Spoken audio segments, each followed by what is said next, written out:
Good evening. Welcome to the June 15th, 2026 Planning Commission meeting.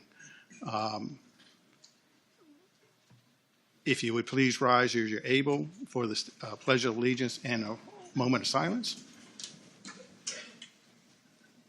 Moment of silence first, please.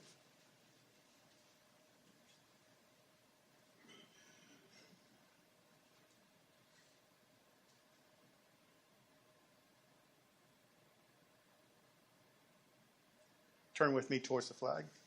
I pledge allegiance to the flag of the United States of America and to the republic for which it stands, one nation, under God, indivisible, with liberty and justice for all. Please be seated.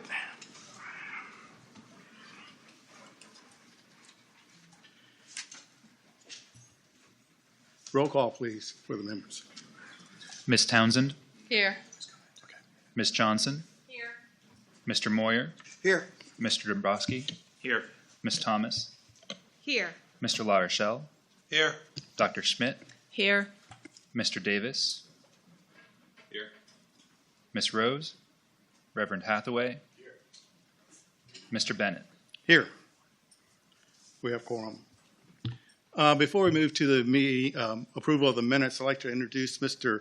Benny Zhang, who's our new county attorney for New Kent County, and he will be sitting in our sessions. I've asked the permission for the board and from the staff to have him here as our decisions are getting more complicated and more difficult to make, and he will keep us on the right path. Welcome to us. Thank you. Moving on to item number 4, approval of the minutes of the last meeting. Do I have any additions, corrections, clarifications that are needed? I have a correction. Roll call. At the very beginning, you have it that I was present. I was not here, and neither was Joe Davis. And also at the very top, it says Tuesday, May 18th. It was Monday. That's why he did that. Huh? But on all the quite other things, approval, like I was absent. I left. Maybe that's why this was shared.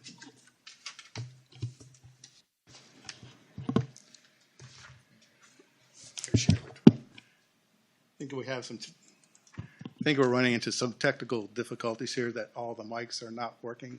Mr. Davis, this is not working. So we'll share a mic temporarily. Right, that's fine. Okay. Anybody else regarding minutes? I have one, Mr. Reimer. On page 2 of 7, last paragraph of that page, third line down, the entry phrase is leaving too many scars in relic at cohesion. That should be eroding cohesion, please.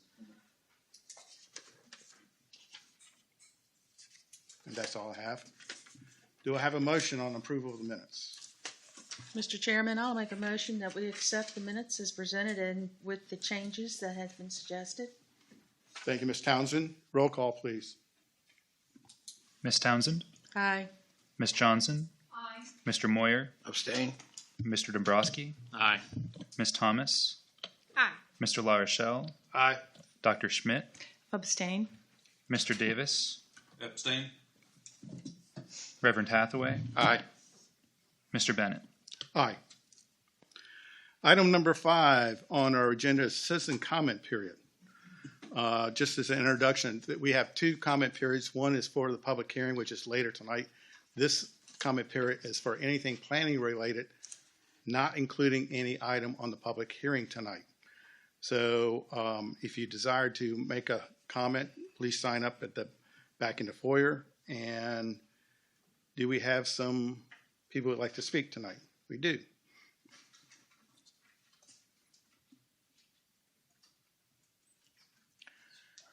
Thank you. Thank you.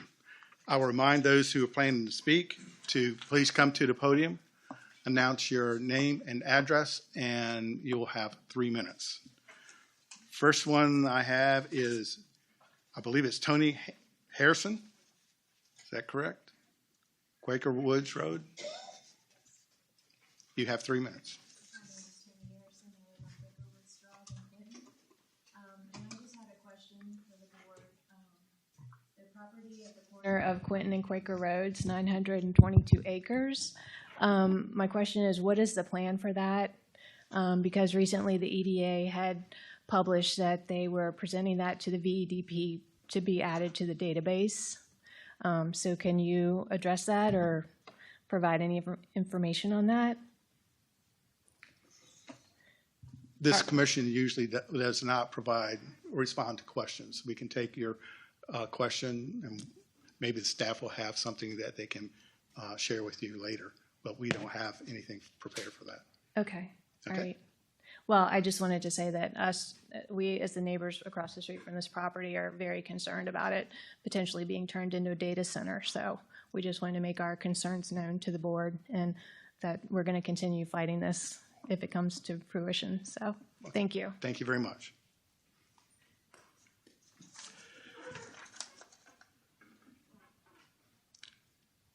Next person to speak is this Andy Curtis? Yes, I just signed it as attendance, not to speak. Okay, I'm sorry. okay, no problem. And Randy Allen, if you please come up to the podium, 3 minutes. Your name and address, please. Oops. Thank you. Randy Allen, 8354 East Lord, Botetourt Loop, in the Groves of New Kent.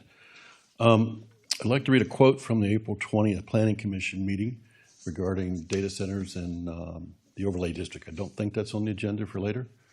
I want to read it because I think it's misleading at best and incorrect at worst. The context was in the middle of a discussion about the data center and overlay districts. The quote, reading directly from the transcript from the meeting. Now, the code is not clear, but the courts have interpreted for every legal use, there must be a place in the county where that use can exist. And so for us to think that we can simply say no data centers, that's ridiculous. We would end up in court defending something that's not really defensible. So I think we really need to look at it. I think the overlay district gives us the best opportunity. I'm not a lawyer, but I think it's very questionable whether that's an accurate statement. I think the county lawyer should assess whether that's true or not. The whole approach being used by the county so far, I think the horse is being put behind the cart. The county should determine whether they want an overlay district, a data center in the county first, and based on that decision, decide how to implement that. If the answer is no, then I believe we can find legal ways to prevent one from coming. And this was a misrepresentation, I think, of the situation. That's all. Thank you.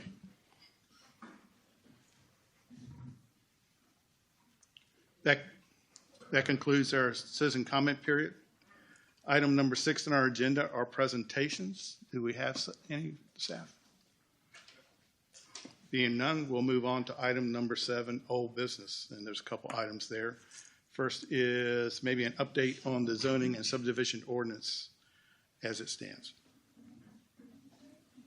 Thank you, Mr. Chair, members of the commission. Just wanted to provide you a quick update with where we are with the zoning and subdivision ordinance update in conjunction with the county's consultant Berkeley Group, and also kind of forward-looking what comes next. So efforts are ongoing, and we are nearing completion of the first phase of the project, which was broken up into 3 phases, the first being investigation, second being ordinance development, and third being the final review and adoption phase. The investigation phase included focus groups, community engagement events, pop-up events, and community surveys. While all of that was ongoing, Berkeley Group was reviewing our existing ordinances and working on a diagnostic report to highlight the good, the bad, and future recommendations, also accounting for recent changes at the General Assembly level or the state code level that ultimately will impact the code rewrite.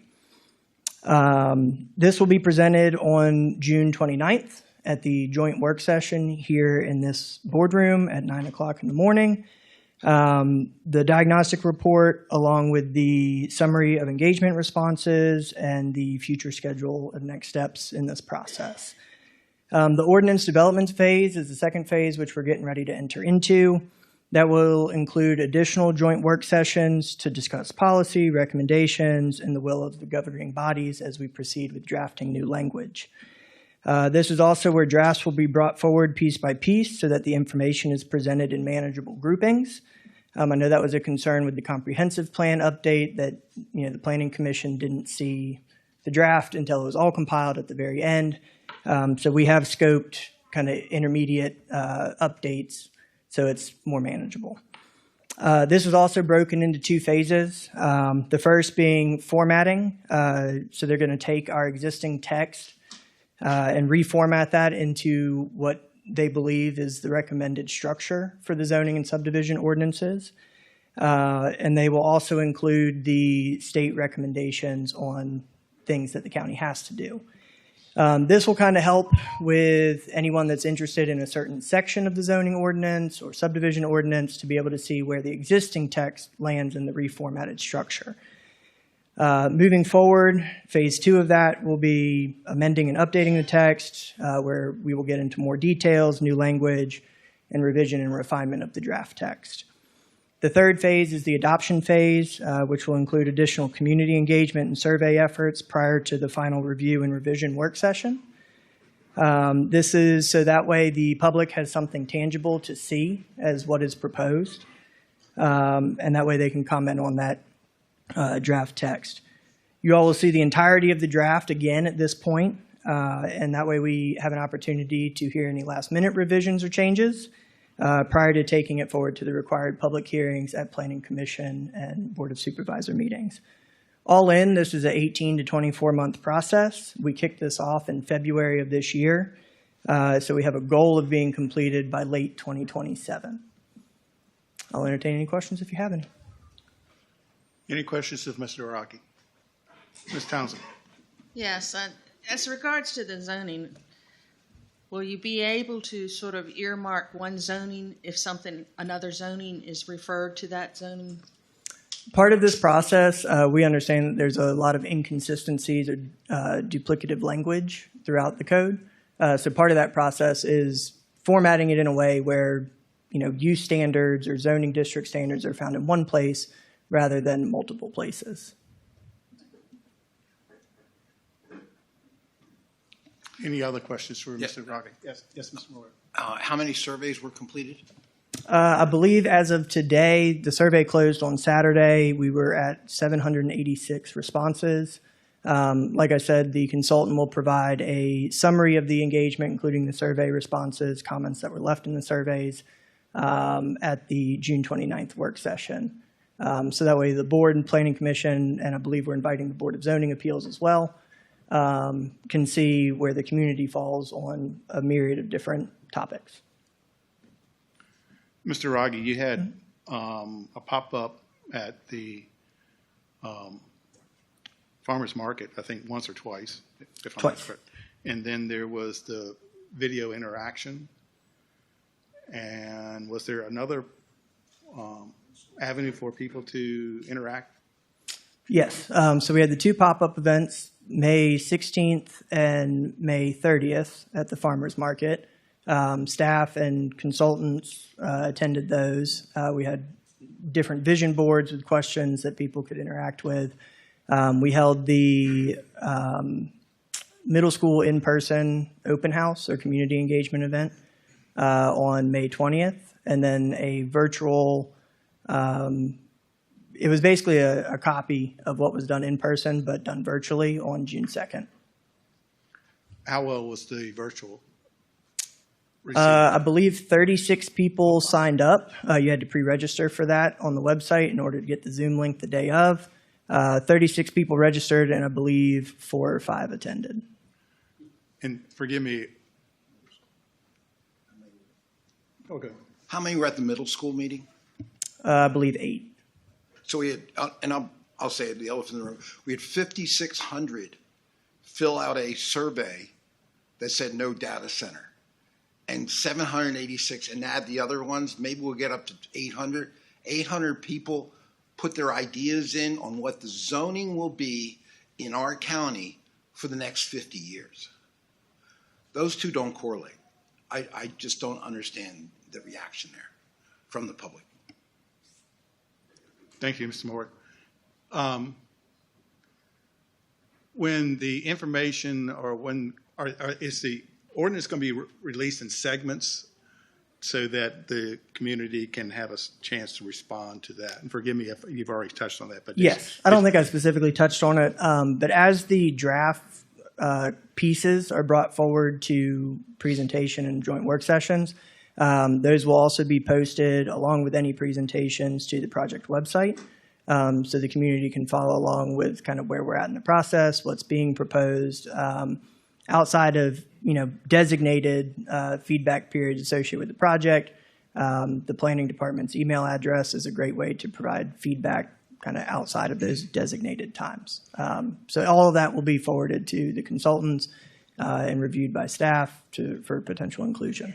And as far as information being presented to this commission, will that be also in bite-sized samples so that we consider that and then move on to the next, instead of looking at 600 pages of documents to approve it all at one time? I believe that is the intent. So for instance, the kind of manageable bite-sized portions, you may see general administration and enforcement at one point, and then at another meeting you may see district standards. Another point you may see variances and exceptions. You may see use-specific standards. So the intent is to break it up and bring it forward piece by piece. Thank you, Mr. Rogge. Mr. Chairman, Yes. I believe there were still a lot of citizens that just got postcards last week saying attend the meetings in May. And so when did it close? When did the survey close? So the survey closed the 13th. We do recognize that the postcards were delayed. They were delayed in production. So we extended the survey a week, and then we had a technical difficulty with the survey on the first Saturday that it was extended. So we pushed it back an additional day. It was up and running again on Sunday the 6th, I believe. Like I said, this was early feedback and engagement. There'll be additional opportunities as we get into drafting, additional surveys, additional in-person events that people can engage with staff and the consultants on. And how many responses did you say you got? On the surveys? Yes, sir. 786. And Mr. Moore, I didn't understand what you just said. I missed something when you raised your concern about the numbers. There's 28,000 people in the county, and 5,600 thought it was good that we had bad zoning practices in the past, but made hardly any effort to put their ideas in for zoning practices in the future. So you're saying they didn't respond? 5,600 people, you say there was... It was an easy survey to fill out. We've had it on the website. We've had it on the postcards that people got on the right time. I got my postcard the Saturday that the survey was supposed to be closed. Made calls, found out that it was extended for the next week. That I put a Facebook acknowledgement of that to my district, and it was 600 that time, then it went up to 786. So this is, we have a middle school opportunity to be a face-to-face situation for this, and 8 people showed up. Mr. Chairman, if I will say this, I never did get a postcard. Did you know about the survey? I did after the girl I worked with brought it to me to the office, which was the day late. It was talked about here for 2 months. Right. But the actual Q code, I did not get that. I think, I'm trying not to rephrase, but to help this along a little bit. I think Mr. Pomoyer's point is that there's disproportionate response to the surveys as you look at the collective community. We have nearly 25,000 people in New Kent County and 700 to 800 responses to a survey. What's that? Less than 1%? That's really. Mr. Chairman, Yes. Can I Yes, say Ms. something? Thomas. The one thing that I notice is listening to quite a few people speak is that not everybody is on social media. I'm guilty, even myself. I may be on social media, but I don't check it. I don't look at it. And quite often it's for a lot of different reasons, but I'm wondering when we have important surveys like that, can it go out with the one thing that I know everyone takes a look at is their tax bill, right? So if we have something important that's going out and we want the entire county to respond to it, can we stick a little note inside of what the Commissioner of Revenue sends out? That's just an idea. I mean, it's just an idea. I think more people would see it. Yeah, that's it for me. Thank you, Ms. Thomas. Anybody else? Thank you, Mr. Miragi. We'll go on to the next topic under old business, which is Certified Planning Commission training. Mr. Silva sent out an email to the collective body about, I guess, just under a month ago, about the availability of having individuals attend the Certified Planning Commission training. And if you would refresh us on that, please. Yes, sir. So as you mentioned, near the end of May, I just sent around a reminder to the members of the Planning Commission that VCU's Land Use Education Program is now accepting applications for their Certified Planning Commissioner CPC program for the 2026 season, rather. So for folks who might not be familiar or who haven't attended before, I know a number of you have already, so forgive the redundancy in describing it here, but it's a program that is, designed to provide the legal and technical background needed by citizen planners and decision makers to enable you to kind of most take advantage of your role here on the Planning Commission. So it kind of covers the what and why of planning practices in Virginia, as you know. Being a Dillon Rule state, we are subject to so much of the state legislation, so the more we can understand what we need to keep in mind as local decision makers with respect to that, it makes us that much more effective.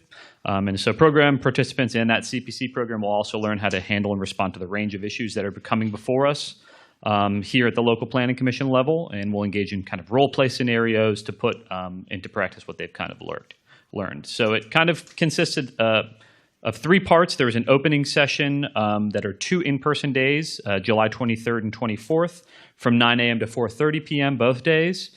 And then there was an at-home study period that's for about a month and a half from July 25th to September 9th. And then it closes with 2 additional in-person full-day sessions on September 10th and September 11th from 9 a.m. to 4:30 p.m. So maybe some of you that have attended can speak to the value of this program. I know people find it really effective, and space does fill up fast. I spoke with the program administrator today, and they mentioned they just have 12 spaces left. So, a number of, planning commissioners from all of the neighboring municipalities do attend these. And we do, in the planning department, have budget to send a few of you if folks would be interested. And that has a registration deadline of July 8th in order to make that hearing. So if you do have any interest, just wanted to kind of put a bug in your ear again on that. Moving forward, and if you have any questions or any interest, you can definitely follow up with us in the planning team. And I do recommend it for those people who haven't attended. It's a little bit eye-opening of what your tasks are. You're the sounding board before anything goes before the Board of Supervisors. So I can highly recommend it if you haven't attended. It's just a kind of a poll. Ms. Townsend, have you attended that? And Reverend Hathaway, Dr. Schmidt? Yes. Okay. And Ms. Thomas, have you attended before? Yes. Okay. Okay. So those, just consider it. And it doesn't cost you anything other than your time and travel expenses to get there. Where is it?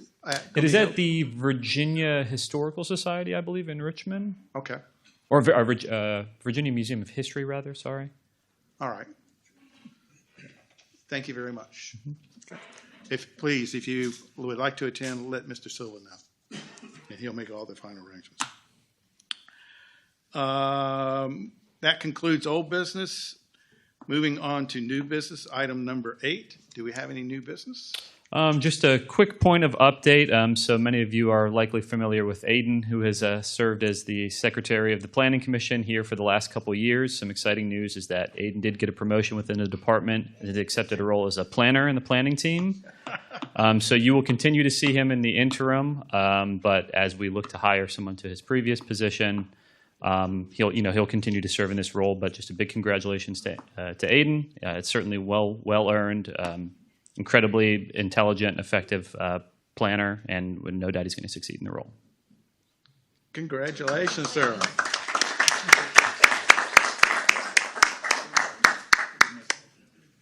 Thank you very much. You get a new desk. More stuff in your old one. Yeah, more stuff in your old one. Exactly. Well, hopefully we'll still see you at some of these meetings. All right. Our next item on the agenda is the public hearings. We are not able to start that until 6:30. So until that time, I'm going to have the commission in recess, and we'll reconvene at 6:30 on the dot. Thank you.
Thank you.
It's 6:30, so I'll call the Planning Commission meeting back to order. We're on item number 9, public hearings. I will turn the floor over to Mr. Davis.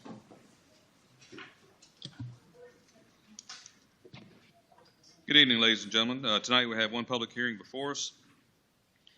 It has been properly advertised for tonight's consideration.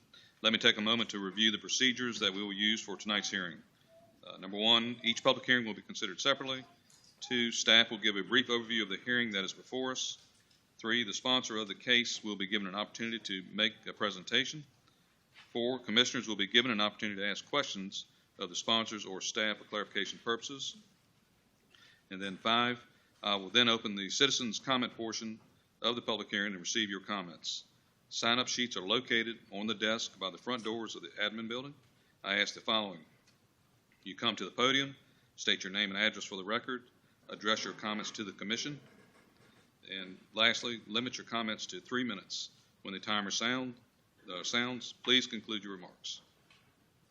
Also note that the commission members will not answer your questions during the citizen comment period, but will certainly take those questions and comments into consideration during the deliberation period of the public hearing. And with that, we're considering application ZM 0226, the Curtis Group Incorporated rezoning. Mr. Silva. Thank you very much, Mr. Public Hearing Vice Chair. Are we able to do the presentation up on the screen? See the lights coming on here. Well, that's coming up. Good evening, members of the Planning Commission. For the record, my name is Patrick Silva, Principal Planner with the Department of Community Development's Planning Division. And as mentioned this evening, I'll be providing a sort of staff overview for your consideration of the rezoning request submitted by the Curtis Group, Inc. to rezone 3 parcels, whoopsie, there we go, identified as tax map parcels 36-37A, 36-38, and 26-83B, together totaling approximately 342.85 acres, which are currently zoned a mix of A1 agricultural, IND industrial, and EO economic opportunity to entirely EO economic opportunity, in order to enable the subsequent development of the site with a mix of commercial and light industrial uses. So, to first provide some locational context for the subject sites in the request that's been submitted, the subject sites are located in Lenexa, bounded on the north by Route 249 and on the south by Route 33. Tax map parcels 36-37A, the southernmost one here, and 36-38 rather, primarily front upon Route 33, while the smallest parcel, this just over 2-acre tax map 26-83B, fronts along Pamunkey Church Road. The image in this slide also does provide an indication of the existing zoning designation breakdown for the sites. So as you can see, this southern site here, tax map 36-37A, which is 154 acres, is currently entirely zoned A1 agricultural. Then you have slightly north of there, tax map 36-38, is currently zoned a mix of EO, this sort of pink color that is interior to the site here, kind of in the center, as well as industrial, the northern portion of the site. And then there is actually also a non-contiguous portion of this same parcel located across Pamunkey Church Road that is also zoned industrial. And as mentioned, the smallest parcel, tax map 26-83B, is also zoned entirely A1.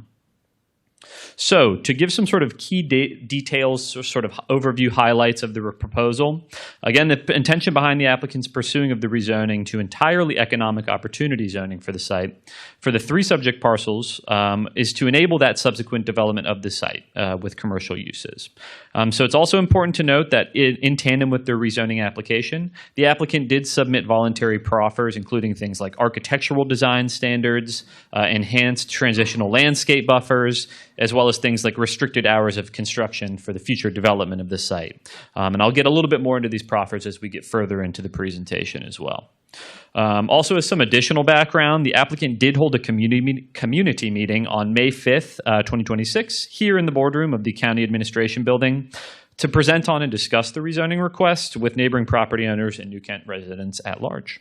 Residents in attendance inquired about and expressed concerns relating to topic areas including things like potential impacts to Pamunkey Church Road, possible imposing building heights at the site, power load need concerns, asking questions about the proposed landscape buffers around the site, and also concerns about implications of possible future data center development at the site. On this final topic, and because staff has received input expressing similar concerns about the potential for data center development at this site, it is important to keep in mind that approval of this rezoning would in no way authorize or provide approval for any sort of data center development at this site, as no matter where a data center were to be proposed, additional application submissions, a CUP, for example, public hearings in front of the Planning Commission and Board of Supervisors, and ultimate Board of Supervisor approval would be needed for any such uses to be established there. So just kind of leading with that a little bit to dispel any concern that this is opening the door to some sort of by right data center development. Alrighty, so this slide shows the concept plan provided by the applicant, which gives it a good sense of how the future development of the site is proposed to be configured. So pursuant to the concept plan provided, the applicant is proposing two separate north and south land bays of the envisioned development without an internal connection between the two. So you can see the northern land bay would be these two larger buildings that is separated from the southern land bay by this substantial RPA wetlands finger running through the center of the site.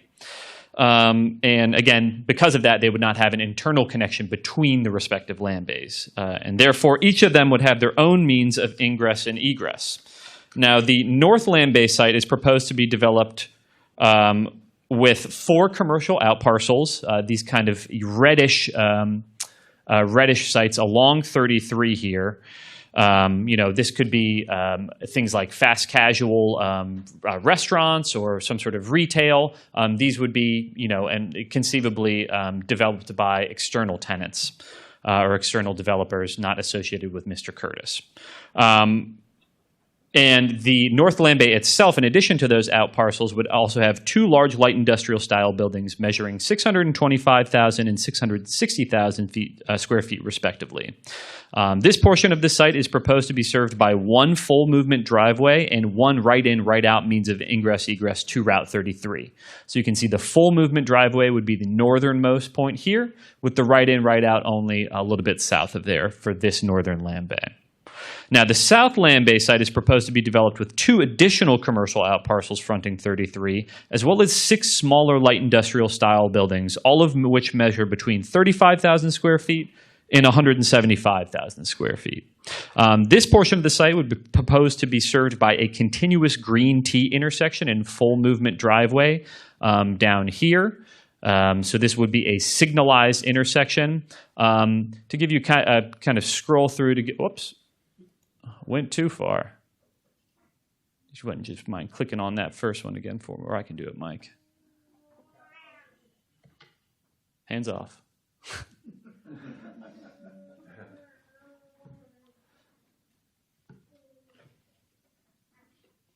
Or am I able to do it? All right, I'm going to scroll through carefully this time. Thanks for bearing with me, folks. To give you a sense of what that continuous green T intersection looks like, this is kind of a good example. So for that northeastbound traffic, you would have lanes of travel that are uninteracted with insofar as the signalized intersection, with several lanes or a lane that would be turning into the site that would be controlled by this signalized intersection, while the lanes of travel that would be going southwest would be subject to that signalized intersection entirely, as well as any traffic coming in or out of that site again. So it's one of these kind of high-tech engineering solutions that VDOT has is one of their options for transportation improvement requirements that may be triggered by developments like this. A lot of folks aren't familiar with that, so just like to give a kind of visual example there. In any case, as mentioned, this rezoning request has been reviewed by the county's interdepartmental review team, as well as by VDOT staff themselves. So I'll now move to kind of provide a synopsis of that feedback that was received as part of the interdepartmental review. So first, to address some feedback received from our Department of Public Utility staff. So in their review of the utility information that was provided with the application, they indicated that they are in general agreement with the calculations and conclusions of the speculative utility analysis provided with the application. They also noted that the utility layout plan provided should be considered conceptual at this time, since no tenants ultimately for the buildings that would be constructed there are final at this point. And also pointed out that a second connection to the water or to the sewer main along Route 33 would be required for the buildings served in tax map parcel 36-37A, so that southern portion. And that other layout changes may also be requested during the site plan review phase. Finally, they also did comment that as a point of note, that while utility operating costs were not specifically called out in the analysis provided, annual sewer pumping station operating costs and depreciation are estimated at approximately $60,000 annually, with those highest costs experienced near the end of the pump station's useful life, which is approximately 15 to 20 years. So again, additional utility considerations will be reviewed and addressed at the individual site plan submission stage once there's more specific details for how each of those individual buildings will be developed. So regarding traffic impacts, the traffic impact analysis provided by the applicant with their submission did estimate traffic generation volumes for each of the respective land bays, as well as trip distributions overall at full build-out of the site. So these figures can be seen on the slide currently on the screen here, with the North Land Bay trip generation shown in the upper left, the South Land Bay trip generation shown in the upper right, and the general trip distribution shown at the bottom here.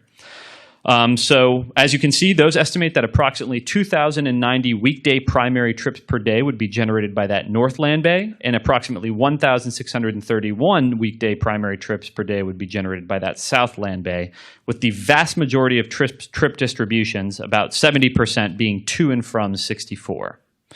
And based on the warrant analysis, roadway capacity analysis, and projected trip generation conclusions conducted as part of the TIA, this graphic here highlights the recommended transportation improvement conclusions drawn from those analyses.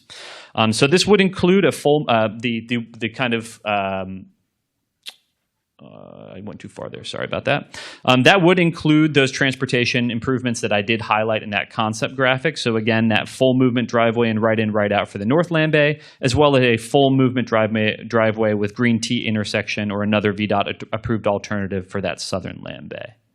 Also, these would include for the right in, right out, a westbound right turn taper, and for the South Land Bay, an extending of the eastbound left turn lane on Eltham to have 475 feet of effective storage, and constructing a westbound right turn lane on Eltham Road with 300 feet of effective storage. In their general review of the TIA, as I said, this does get sent to VDOT as well. VDOT staff did indicate that they are in general agreement with the methodology and findings articulated within that analysis. However, VDOT staff did request a number of minor clarifying revisions to the TIA, and a revised TIA has now been submitted addressing these minor revisions and is currently under review with VDOT staff communicating to the county that additional revisions are unlikely. Next, I'm going to talk a little bit about some environmental considerations for the site. As you did see in that concept graphic, there is a presence of resource protection area and wetlands at the site. So our environmental staff did comment that a wetlands and RPA delineation was provided to the environmental staff for review and was confirmed as accurate with respect to the boundaries of the features depicted therein. And in relation to the concept plan provided, environmental staff noted that several of the building sites that were shown on that concept plan appeared to be within close limits of those wetlands, requiring a 100-foot RPA buffer, which would extend landward from the edge of those wetlands. And as such, the applicant was reminded that the clearing of vegetation and land disturbance within that buffer is significantly limited, and additional permitting and public hearings could be required dependent upon the type of encroachment that may be proposed into that RPA buffer at the time of future development. In addition, they did note that several wetland impacts appear to be proposed based on the concept plan that was provided. So as such, copies of wetland impact authorizations from the applicable state and federal agencies would need to be provided to the Environmental Division prior to issuance of any local permits that propose those impacts. Finally, it was confirmed by Environmental Division staff that the locations of the proposed wet pond BMPs in that concept plan do appear appropriate upon a cursory review of the concept plan provided, but ultimately water quality and quantity criteria will need to be met upon the design and review of those future individual site plan submissions. Last but not least, at least for me, regarding some of the key planning considerations, the proposed rezoning from A1 agricultural EO economic opportunity and IND industrial to entirely EO economic opportunity for the site would largely work to bring the zoning of the subject properties in the request into alignment with their envisioned future land use under the county's adopted comprehensive plan, which does designate the vast majority of these subject sites of having a future land use designation of EO economic opportunity. So you can see on this graphic here, all of these purple areas are areas that our comprehensive plan that was approved last year does currently designate as economic opportunity. Even though, for example, that small, a portion of this site is zoned in existing industrial, this site is existing zoned A1, and the small 2-acre site is existing zoned A1. The comprehensive plan's future land use map would suggest that a rezoning to economic opportunity would be in alignment with the goals of that plan. To give you a little bit more of an idea of what exactly that means, the county's comprehensive plan does define economic opportunity future land use designation as being a sort of mixed-use center designed to capitalize on commercial opportunities, including retail, warehousing, and light industrial uses, with moderate to high density. And the proposed scope of the future development for the site, as outlined in the concept plan provided by the applicant, appears to be substantially consistent with that definition. Additionally, the smaller light industrial specialty sort of contractor spaces in the southern land bay, those 35,000 to 175,000 square foot buildings, would provide an excellent opportunity for additional growth in the county's commercial tax base, as similar types of development products do not really exist in the county, to be frank, and are in high demand. We get calls about them in the planning department all the time, people for looking for these sort of spaces. So think sort of small bay, flex bay tenant spaces for things like HVAC companies, plumbers, electricians, general contractors, custom fabrication, that sort of thing. So that would kind of represent a very valuable resource, real estate product here in the county. In addition, staff has noted that a number of the voluntary proffers that I mentioned earlier that were provided by the applicant are intended to offset the impacts that the proposed rezoning and subsequent development of the site could conceivably have. So given that portions of the subject sites are located within the boundaries of the Commerce Corridor Overlay District, which extends 500 feet outwards from both Route 33 on the southern side of the site, as well as Route 249 on the northern portion of the site, but does not encompass the entirety of the site, proffers number 2 and 3 work to establish aesthetically pleasing design and material requirements applying to all buildings in the site, all buildings in the rezoning area, rather, as part of the subsequent development of the site, regardless if they're located within those Commerce Corridor boundaries or not. So that would result in an ultimate development that would be of high quality materials with a greater design requirements with respect to sort of architectural considerations that would otherwise be the case. In addition, proffer number 5 works to establish a requirement wherein a vegetative buffer not less than 100 feet in width with a vegetation density equal to or greater than a type C transitional buffer, which is the highest order buffer that our code currently can require, as outlined in the county code, would be maintained and, where necessary, supplemented between any future building located at the site and the adjoining properties, which, if I go back to the concept plan here, you can see it's a little bit hard to see on this graphic, but this hatched area that surrounds the site, you can see it's labeled a 100-foot buffer here. That would be the proposed buffer area that would serve to buffer development at the site from all of these properties that surround it.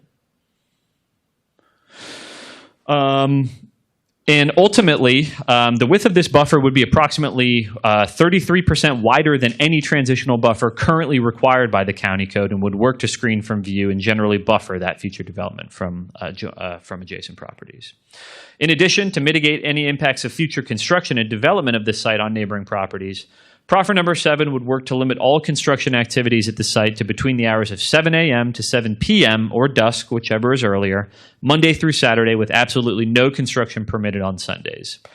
Staff has noted that this proffer does currently, however, provide exceptions in emergencies or where unusual circumstances requiring the extending of those specific permit hours to complete work such as concrete pours or utility connections would be allowable under that proffer language. Finally, in response to the concerns voiced by residents both at the community meeting and in letters that were received by staff in the planning department, in relation to the applicant's original proposal to terminate Pamunkey Church Road and a cul-de-sac ending at the northern property line of tax map 36-38, the applicant has instead revised their approach to instead realign Pamunkey Church Road to follow the northern property line. So as you can see, the existing Pamunkey Church Road is shown in yellow here. The proposed realignment would be shown in gray here and would largely keep the sort of same entrance profile out to New Kent Highway in order to continue, not disrupt the existing traffic patterns to the maximum extent possible. So by doing that, this works to address concerns regarding potential traffic impacts of the original cul-de-sac proposal as voiced by residents, while also allowing the applicant to avoid the additional building setback constraints currently in place as a result of Pamunkey Church Road's bisecting of tax map parcel 36-38. It would also allow them to better maintain a consistent 100-foot vegetative landscape buffer around the site. And of course, that future realignment of Pamunkey Church Road would be subject to coordination with and approval by VDOT, as that is a VDOT-maintained state road. So I know I've done a lot of talking, but to kind of wrap things up from my end of things, subject to those voluntary proffers that were provided by the applicant in their proffer statement dated June 11th, 2026, staff is recommending approval of the rezoning request. So this recommendation is largely based in the staff findings that the proposed rezoning of the subject properties would result in a zoning designation that is consistent with the property's future land use designation under the county's comprehensive plan. This is one of the foremost considerations that has to be taken into account when we're looking at rezoning requests like this, and it would check that box. In addition, the voluntary proffers submitted by the applicant would substantially work to mitigate potential impacts of the proposed rezoning and the subsequent development of the subject sites. So with that, that kind of concludes the basic staff overview of the presentation. And I'll now turn things over to Mr. Jared Anderson from Roth Jackson Law Firm to present the request as the applicant's agent. Thank you, Mr. Silva. Good evening.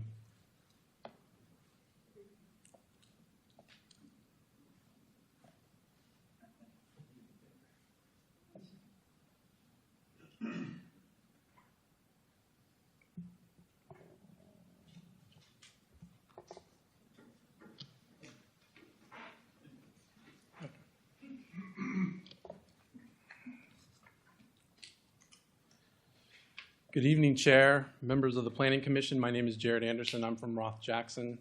I'm representing the applicant in this rezoning application. With me is the applicant, and also have the civil and the transportation engineer on hand as well. This rezoning application is for future commercial and light industrial uses in the Economic Opportunity District. No data centers are being contemplated with this application. That would require additional applications, public hearings, and approvals through a public process.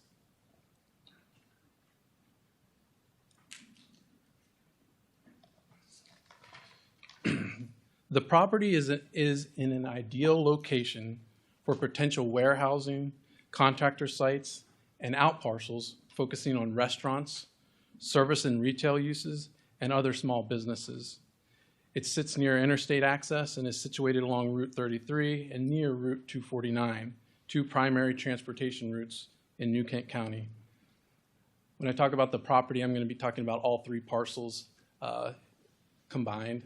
The property itself, three parcels, is 342 acres, a little over.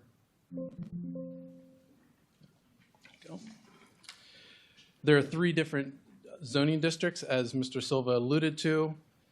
Over half of the property, again, those three parcels, are already zoned either economic opportunity or industrial. Over half are already zoned economic opportunity or industrial. We are seeking a rezoning for the entire property to be economic opportunity to provide for a more unified development project. Additionally, economic opportunity zoning can be found on several different parcels across Route 33 and adjacent to our property. So rezoning to economic opportunity in this specific area would not be setting any sort of precedent.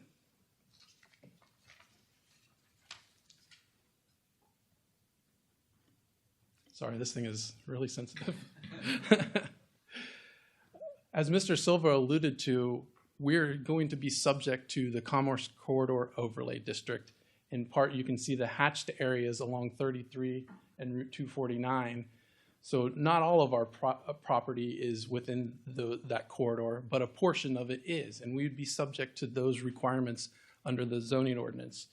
There are numerous standards applicable to the overlay district, including architectural design and structures, screening of mechanical equipment, limitation of architectural features, signage restrictions. Those are all things that we would have to abide by within that corridor overlay. However, our proffers require high-quality building materials, have signage restrictions, and require screening of mechanical equipment for the entire property, not just the hatched area, but our voluntary proffers have high standards for the entire property. So we go above and beyond what the Commerce Corridor Overlay is suggesting in many areas. There we go. Nearly the entire property is designated as economic opportunity under the future land use map of the comprehensive plan.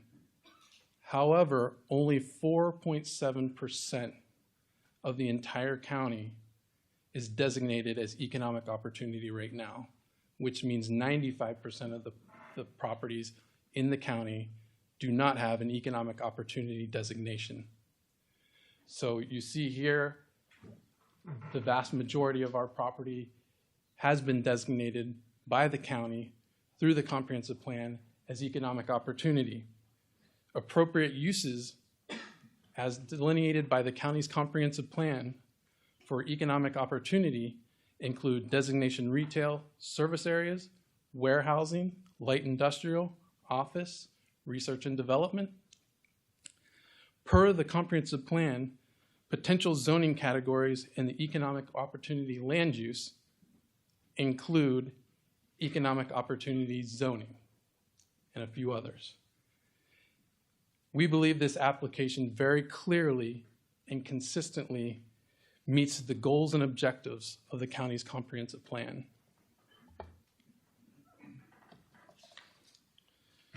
This slide has a lot of words. I'm not going to read it all, but these are words that come directly from the county's comprehensive plan. As Mr. Silva alluded to, one of the primary considerations for any rezoning is the consistency with the comprehensive plan. And so just pulled out a few quotes that go towards the importance of strengthening and diversifying the economy by encouraging commercial and industrial development, expanding business investments to lessen the burden, tax-based burden on homeowners, and just expanding retail and service options. There was a survey done as part of the comprehensive plan where 58% of the survey respondents felt that there was not enough retail in New Kent County. I believe there was in the order of 400 to 500 respondents for that as part of the comprehensive plan process. There we go. As Mr. Silva alluded to, one of the key features of our conceptual plan is the 100-foot vegetated buffer that goes around. It is a little hard to see on this, but it's 100 foot. It's more than what the county requires for transitional buffering. Over 70% of the property, all three parcels, are open space per this concept plan. There is a mixture of commercial and light industrial uses which would be permitted by right in economic opportunity. So if we get the economic opportunity zoning designation, we're not asking for conditional uses or anything like that. The uses that are permitted by right in economic opportunity are what we're looking for.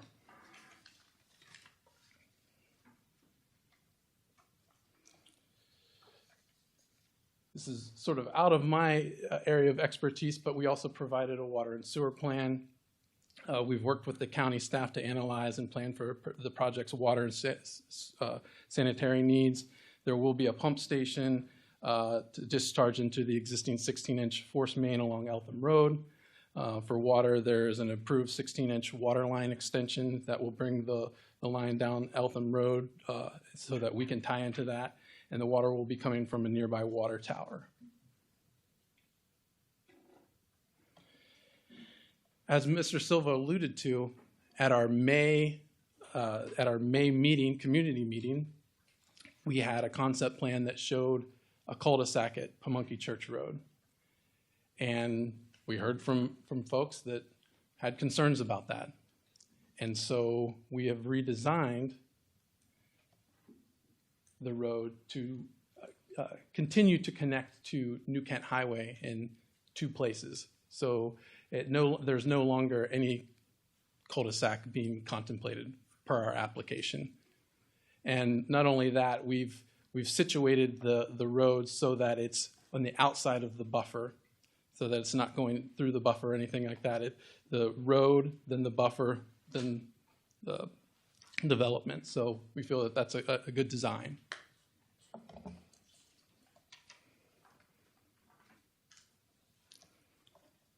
The proposed proffers are very important. Already alluded to the 100-foot vegetated buffer. Already alluded to the high-quality building design and building materials. Again, that's not just the corridor area where it's required. It's our entire property where we are requiring of ourselves to have high-quality building materials and architectural features. The construction hours are limited. We're requiring of ourselves to have protective covenants for future maintenance of the property, the development, and we're also proffering conformance with the concept plan. Okay. Oops. There we go. Few others. Must screen exterior mechanical equipment, and then there's a few design standards that again are part of the proffers, and we've also proffered transportation improvements that have been as part of the TIA. So a lot of the particulars, like the green tea, those things are part of the proffers as well. Oh, I went too far. Okay. This project has taken several months to complete. We've spoken to county staff, we've held a community meeting, and we've updated our plans accordingly. We have proffered conditions that will mitigate any impacts. This rezoning is consistent with the county's comprehensive plan. Over half of the property is already zoned economic opportunity or industrial. This project will bring significant amount of tax revenue, and the staff, who are agents of the county, are recommending approval of this project. Therefore, we respectfully request that the Planning Commission recommend approval of this application as presented. Thank you. Thank you, Mr. Anderson. Commissioners, do we have any questions of the applicants or staff? Mr. Chairman, yes, I did. Yes, ma'am. In regards to the Pamunkey Road, how is that road changing? If anybody remembers going through there, the road cuts right in front of the Pamunkey Church. Mm-hmm. Will that road still be there? Transportation, you want to? Oh. You can step to the podium, please. This is our civil engineer. Yeah, Chris Golden with Towns. It's just going to reconnect back into the same road. We just didn't want to mess with the existing connections into Pamunkey or into Route 249, I believe it is. So we did relocate it to allow the continuity of the development, but we didn't want to drastically change what was already there. So it is listed still as a state road. Am I correct? Mm-hmm. Okay, so all the residents still have state road access. Mm-hmm. Mr. Hathaway.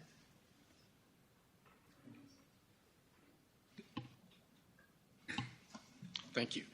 Does that buffer also go around the church? It'll just be on our property. Yes, okay. Yeah, it'll be the first 100 feet from our property line in will be the vegetated buffer on surrounding the property. So, yeah.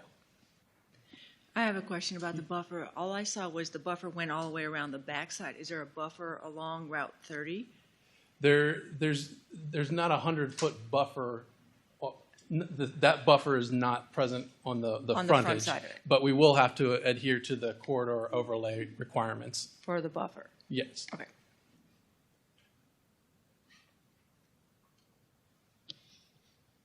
A couple questions I have. As far as the owners, will you be building or improving the site yourself and have the buildings will be for lease, or you'll have a pad ready for someone else to come in and build? Has that been? I'm Andy Curtis. I'm with Curtis Group, also Curtis Contracting. Yes, sir. Our plan right now is. I'm sorry. Come on. My name is Andy Curtis, and I represent Curtis Group, Curtis Contracting. We've been in the county since 2001. I think your question asked about who will develop the site. Curtis Contracting will do all the infrastructure in coordination with the county rules and regulations. As far as the building pads, we plan on doing the site work for the building pads. At this point, we don't have any prospective clients at this point because we're following the process of going through the zoning first. As far as the building construction, the vertical construction, they'll probably be up to the new owners as far as who buys the site from us or leases the site. If they lease it, then we'll be the general contractor. If the site is sold, a parcel sold, then that'll be up to the individual owner to pick their builder. There was one question about the church. I'd like to readdress that if you don't mind. I think when we had our community meeting, we had proposed of coming just past the church and having a cul-de-sac. Several residents stood up and they talked about at the other end of Pamunkey Church Road. Pamunkey Church Road comes into Route 249 at a skewed angle, and it's hard to see to the right if you're looking back towards Route 33. It's almost a dangerous turn to turn right. And I'm not a traffic engineer, I'm just from a layperson.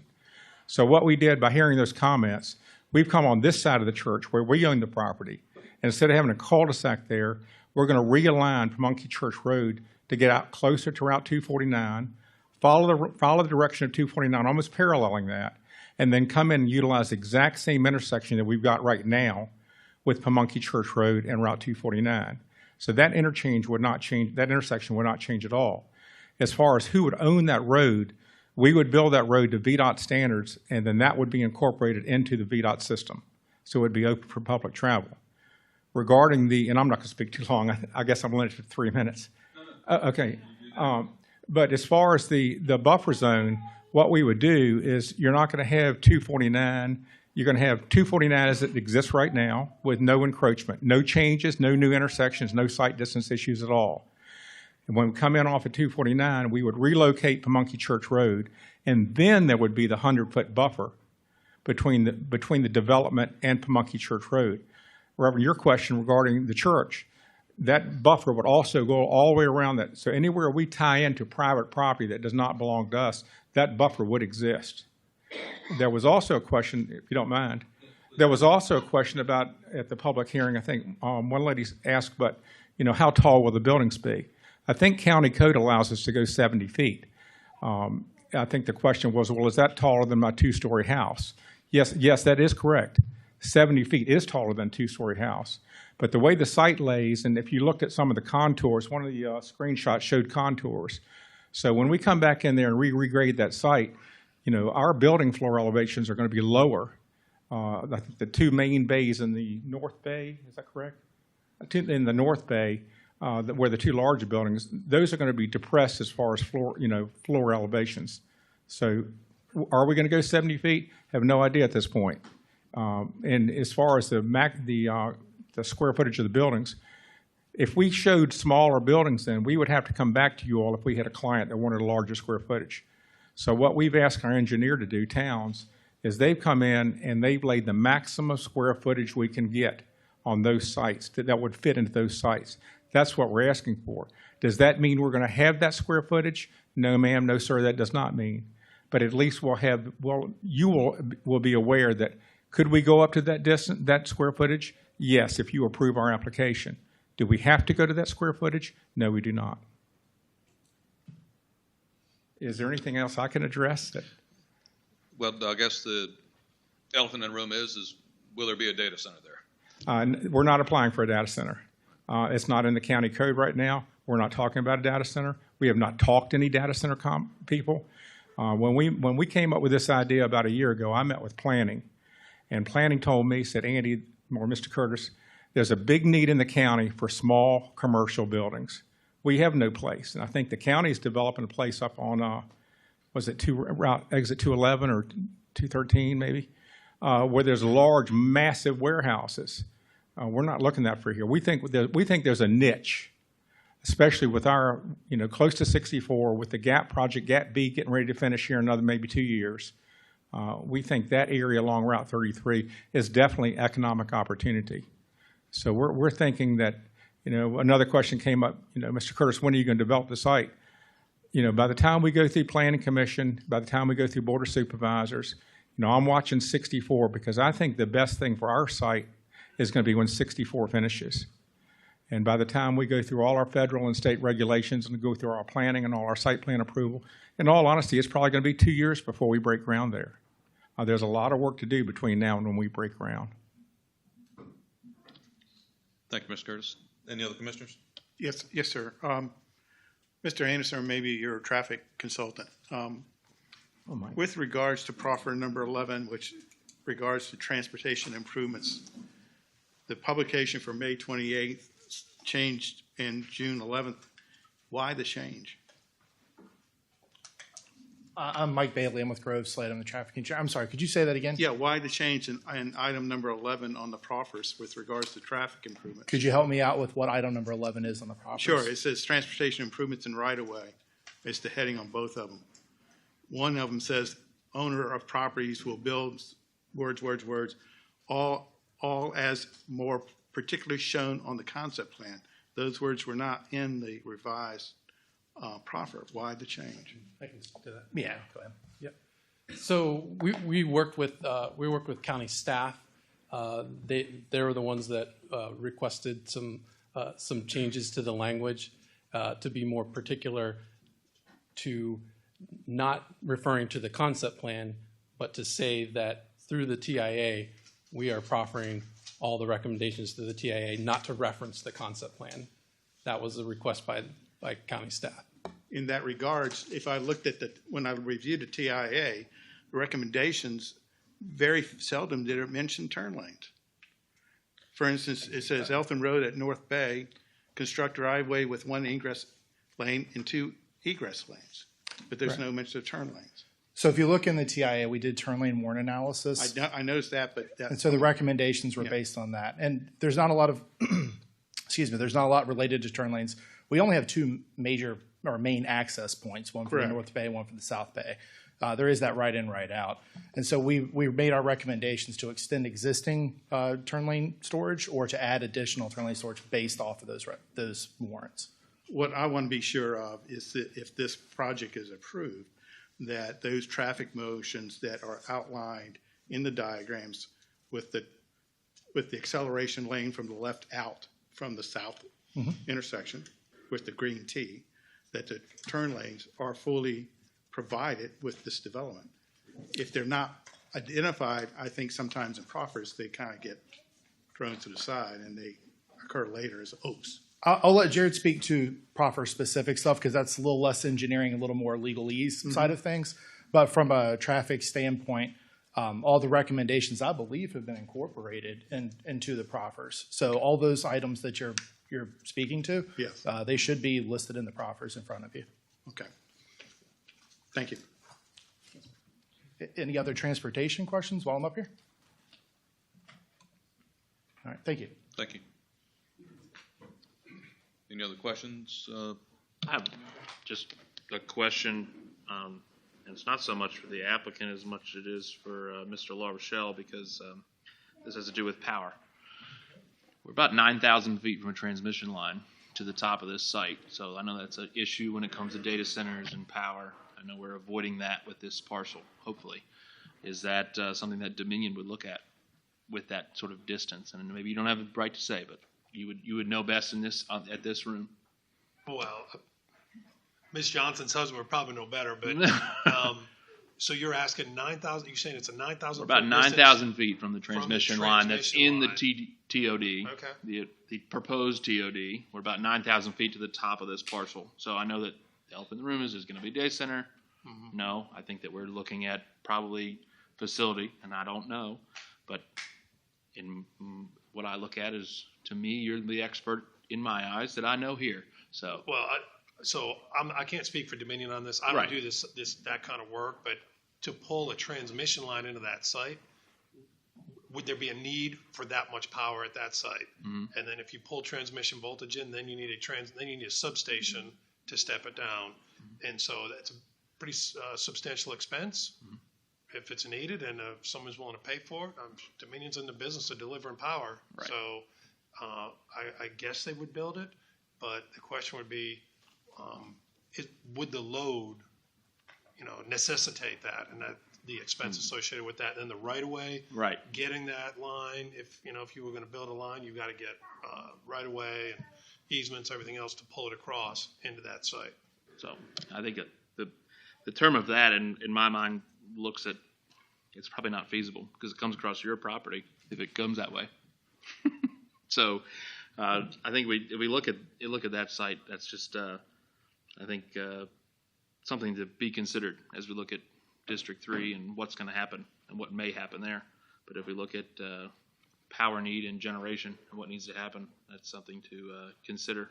I know that we're looking at a site here that is really two parcels, and then we also look at a quality set of proffers. So. Thank you, Mr. Dombrowski. Any other questions, commissioners?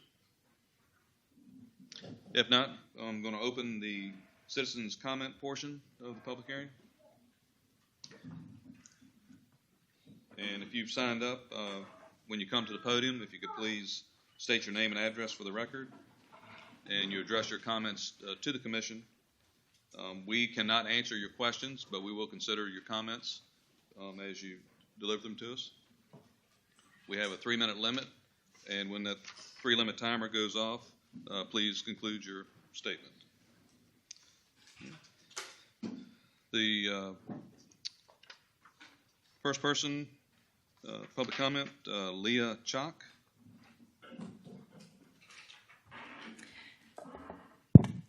Hello, my name is Leah Chalk. I live at 6435 Langley Pines Lane. I'm adjacent to the Curtis Group parcel that's currently zoned agricultural. And I would encourage the county to keep it zoned that way to promote wildlife and to maintain the rural character of our county. Let me play you a recording, if it's good.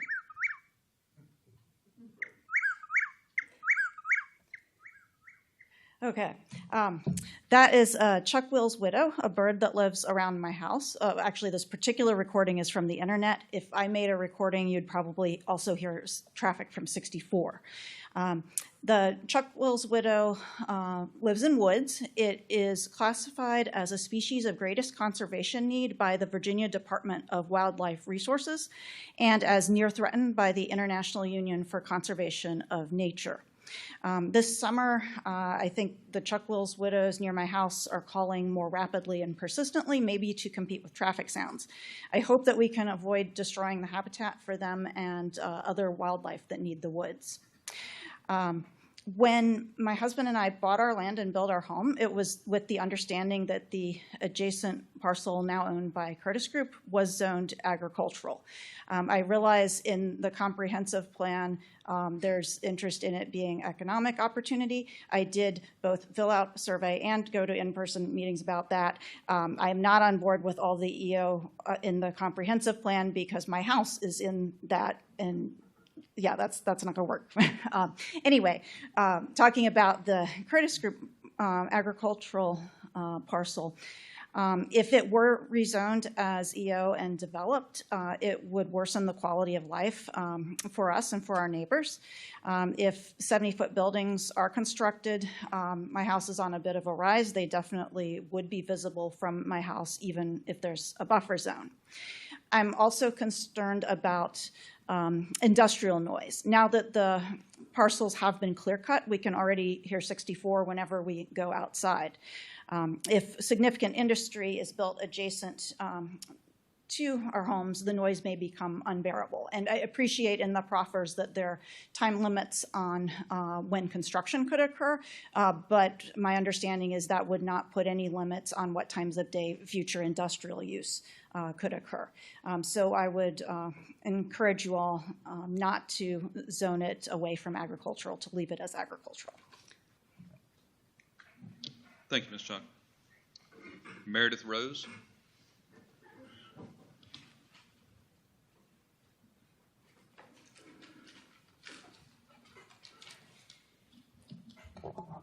Good evening, members of the Planning Commission. My name is Meredith Rose, and I reside at 14360 Stage Road in Lenexa.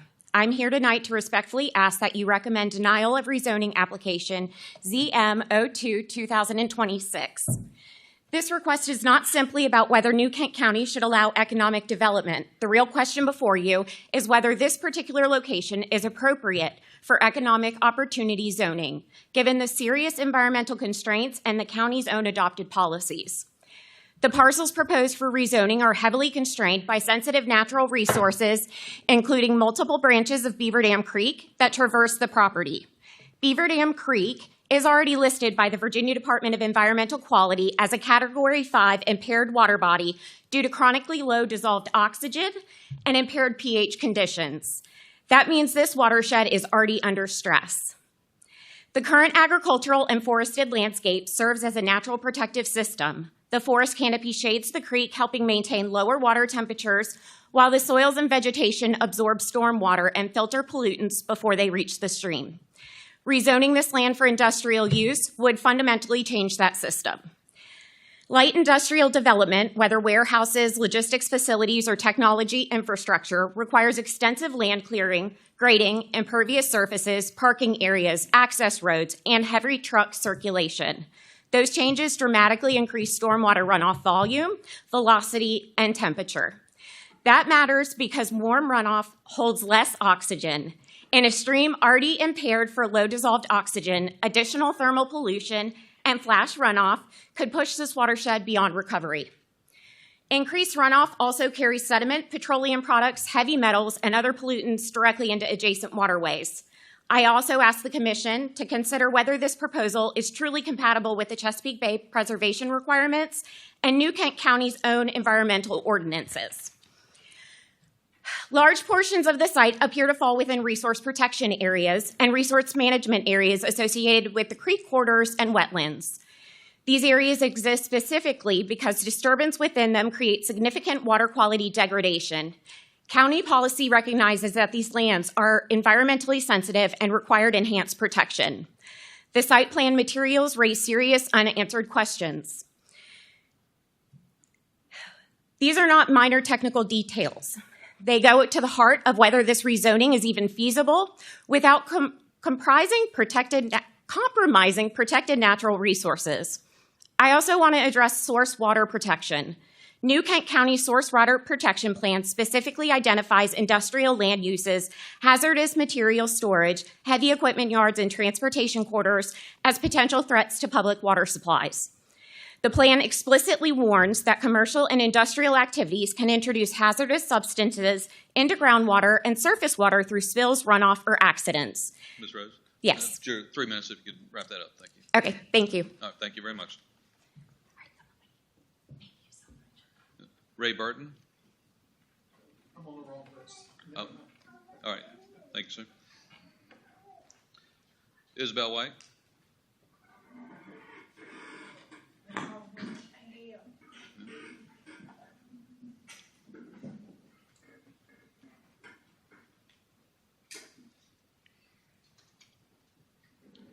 I'm Isabel White. I live at Barnesville. I have been here for 86 years almost. And looks like they're just, these letters we got were, I got it last Friday, it was at a date on May the 30th about the zoning. I think we should have some say-so about the zoning. We have been here for 4 or 5 generations, as you know, Joey. and we should have some say-so about the zoning. And some of this stuff is just coming in here and they're taking over, and we don't have any say-so because we've stayed rural, and we don't have very many votes down there. So I don't think this thing should go into a neighborhood where people have been there and got a nice little neighborhood and a quiet neighborhood. They need to take into consideration the people of the county, not just what they think is good for. I don't like 249. I will avoid it any kind of way possible. And once you put all them trucks and everything on it, it will be worse. But I avoid it any way possible, because if you're driving a speed limit, they pass you on a double line on a hill. So it's not safe now. Once you put all those trucks and things on it, what's it going to be? I mean, it's been very bad. 64 is not as bad as that, and then we got 60. But this telling you can vote on it, and it was May the 30th, and I got it last Friday. So, and I'm not computer knowing all these things. You go on there and do all that. All of us older people don't know what's going on.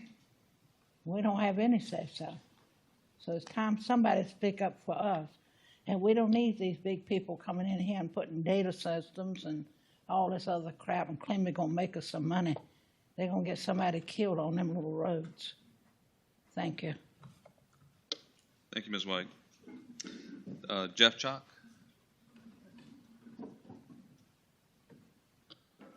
Hello, Jeff Chalk. I'm on Langley Pines Lane as well. Actually, my wife spoke earlier. I just wanted to briefly comment on the adjacent particle, which is the southern parcel. And while I appreciate Mr. Curtis and his planning group's interactions with the community, at least those of us who are local, I would also second that the agriculturally zoned A1 portion, at least for now, remain that type of zoning. Given the difficulties that the county is having with the whole controversy surrounding the data centers, and given the previous kerfuffle that was around the quote combat range and whatnot, which obviously has eroded some level of public trust, I believe that it's just not ripe necessarily to rezone the entirety of the parcels. Now, the northern parcel is, by admission, industrial and EO already. I don't get to say a whole lot about what some of the people will do on their own properties, but I don't think that the industrial portion really substantially constrains it from being essentially put to the same uses as the EO portion right now. That said, running through major muscle movements of trying to rezone these portions of land, especially given some of the community concerns with potential uses of those lands, given that, I mean, wow, they spent a whole couple of months trying to come up with a plan. It's just fantastic. Sorry, I'm with federal government, actually, and we don't do anything on a nice schedule like that. Also, given that there are potential RPA issues that are especially associated with the southern portion, especially those that need to be addressed with the Virginia DEQ and apparently the EPA, I believe that the county might actually be better advised to, for now, sidestep that until it is better formed, I guess. Thank you. Thank you, Mr. John. Kirsten Krosick? Or Kirsten, I'm sorry. Hi, I'm Kirsten Krosick. I live off of Aidens Pond Road in Lenexa. I do not border the property. I just want to offer my support of one additional comment that I would like to see the, as you said, less than 50%, 46% is what is being asked to be rezoned from agricultural to economic opportunity. I understand economic opportunity, the list of what can go in there on the New Kent County website is extremely broad. A lot of it borders on industrial use. The conceptual drawing that was provided in the presentation is pretty. I don't think there's any mistake in the choice of using green and making it look like green space and making it look New Kent County friendly and rural. But that is not going to be the result. As was said, it's going to be clear cut. It's going to be all open space. It's not going to be the implied nice caricature of green space on there. When you look at New Kent County's websites, all of the websites have docks and water and wildlife. I don't see any reason other than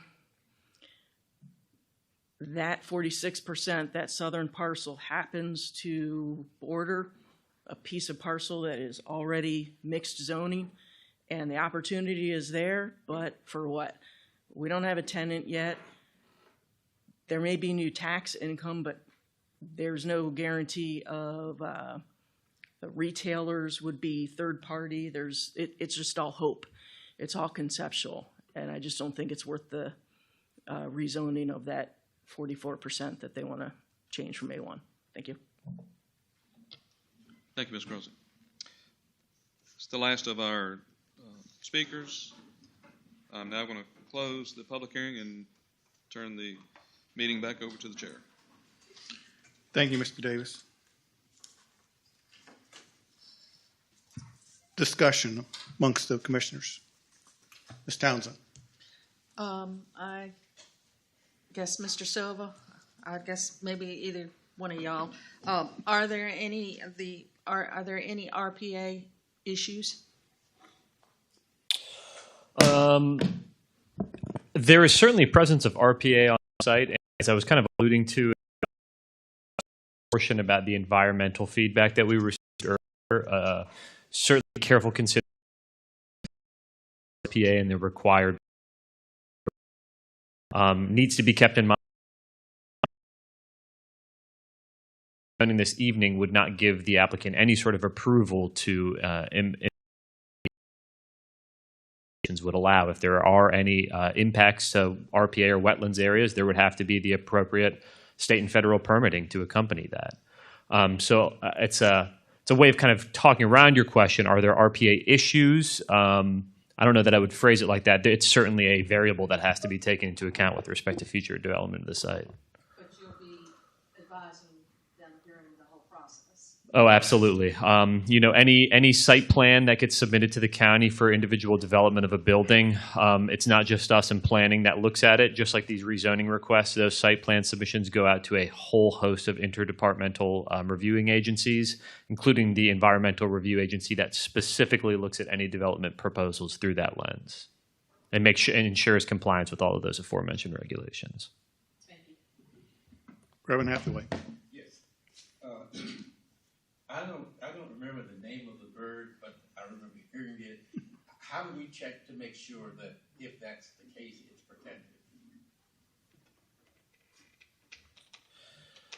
It's a great question with respect to sort of land disturbance activities.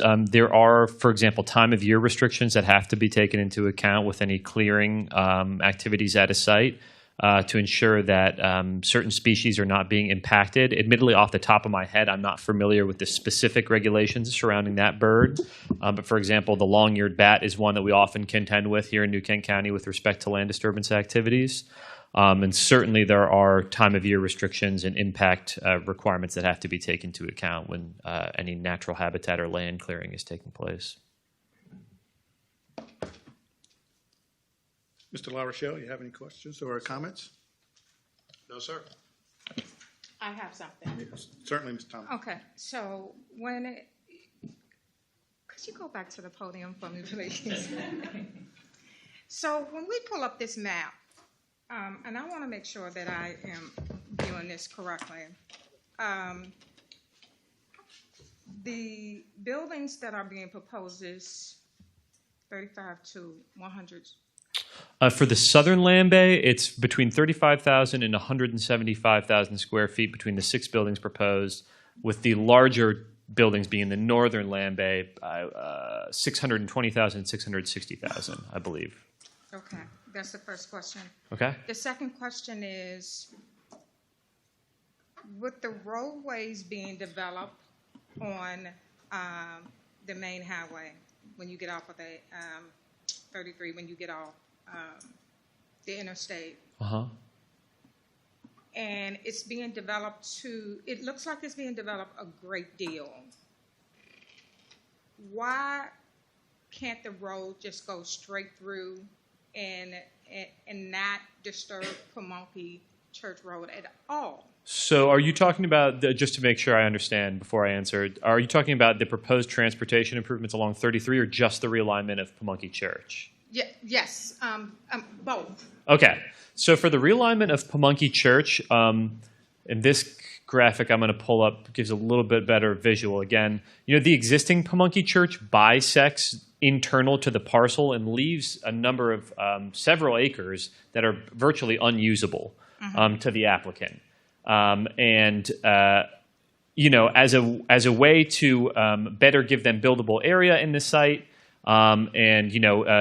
better accommodate any sort of not only setback buffers, but that 100-foot landscape buffer that's being proffered by the applicant, they were looking for solutions for realignment of that road that runs through their property to address those issues. But again, the initial consideration, or the initial proposal rather, to do a cul-de-sac terminating at their property line, again, we heard concerns about the traffic impacts that might have. And so in response to that, the solution was to instead run that road along the northern property line to minimize any impacts to the existing traffic flow while also solving some of those issues of getting that buildable area back for the site and best accommodate that 100-foot landscape buffer and setback. So that is the portion that the A1 is correct? So that portion actually, the 2-acre A1 property does front Pamunkey Church Road, but this gives a little bit of a better visual. That unusable, quote unquote, unusable part north of Pamunkey Church Road is actually zoned industrial. Okay. So it's just there's an existing 2-acre home site here right now that Mr. Curtis owns and will eventually incorporate as part of the site. That part's zoned A1, but the entire northern portion of the site that fronts Pamunkey Church is industrial. So I have one other question and then I have a statement. Okay. So it still takes me back to, since the 33 corridor is being developed to allow all of this traffic to flow in and out, and if the applicant owned all of it, why not make a roadway in there? Why go out and develop a separate entrance to Pamunkey Church? So I think one thing that's important to note is they are not proposing any access to the site from Pamunkey Church. That's purely to just solve those considerations that I mentioned a moment ago. Okay. All access to the site would take place via Route 33. And it's a great question. I mean, if to be completely candid, it's not anything to scoff at with respect to some of those anticipated traffic volumes. I mean, it is additional vehicles that would, primary trips to the site. And I think the reason it's important that be accessed from Route 33 is that is an arterial road as designated by VDOT, and therefore is sufficiently developed and improved in such a way to accommodate that sort of traffic. So certainly the last thing we would want to do is have any of that be funneled to Pamunkey Church Road in any way. And again, the reason that some of those improvements are being made is with knowing that there would be internal access of those vehicles, those additional primary trips generated to the site. We want to ensure that there are sufficient, that's kind of what the TIA seeks to do, is there sufficient improvements being made to Route 33 to strike that delicate balance of safely accommodating that additional traffic volume entering and exiting the site, while also minimizing any disruptions to the existing traffic patterns of Route 33. So it's kind of a long-winded way of hopefully answering your question. But would you point out where the church is actually on so the that church map? is kind of right up here. Okay, so did he answer your question? Yes. Okay, so I guess the last thing I have is pretty much a statement. When I listen to everyone speak, what I heard was we are developing this property, and it could be a renter, and we could sell it. When I look at the size of the buildings that's going there, it is great size, proper size. It is truly proper size for a data center. While I continue to hear we have not had any conversations or talk or no discussions to move forward. What I do know as a member of the community, that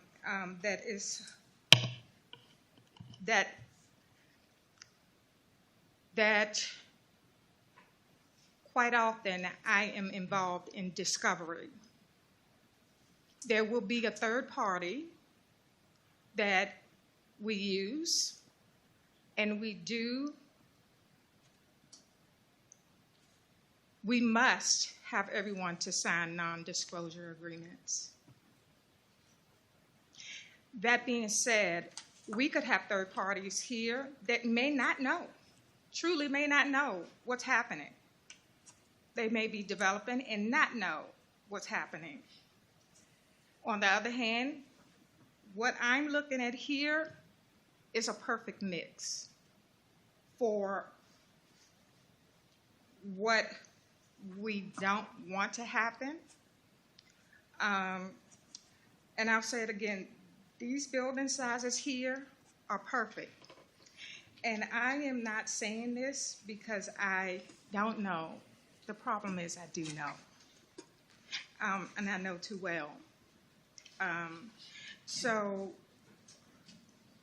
I'm not quite sure, and I'm listening to all sides, but yes, the county has said we have these areas here for economic development, economic opportunities, but the A1 I don't see where that should significantly make a difference, even though it is owned by the applicant. We're changing that. But again, I go right back to if we sell or if we rent, I'm looking at these buildings, and they are great use for data centers. That's it. Thank you, Ms. Thomas. Hold your applause, please. Hold your applause. Thank you. Ms. Johnson. Yeah. Well, earlier it was proposed, I think you had mentioned that the EOD is 4.7% of the zoning in New Kent. Did somebody say that earlier? Correct me if I'm wrong, but I think you were referring to the future land use text. Okay, future land use. Mm-hmm. And so let's talk about technology overlay district. That is something that would sit on top of, if something did get an EO use, we're adding another layer. What are the odds of the technology overlay district? Because that is not part of this area that we're talking about. Correct me if I'm wrong, but this is not part of the technology overlay district. Is that correct? I actually think that's where some of the concern is coming from. So as far as the draft proposal that was originally presented, these properties were part of that TOD area. I think some of the challenge is, that TOD is not currently at this point moving forward in its current form. It certainly hasn't been approved by any means. And I think there is a lot of ongoing and future discussion pending on what, if anything, is to be done with data centers in the county. So I do think, I certainly understand a lot of the concern because of that.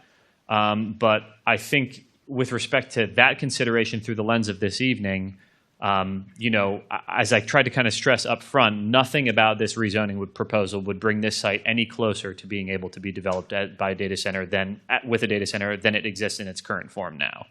As it exists now, a CUP could be requested for a data center at any property in the county, regardless of zoning, regardless if it was on that A1 piece in the south there. And I don't say that to fearmonger by any means, but to just kind of make clear that no element of this rezoning specifically enables that further than would otherwise be the case. Thank you for confirming what I just wanted, I think, a lot of people in the room to hear.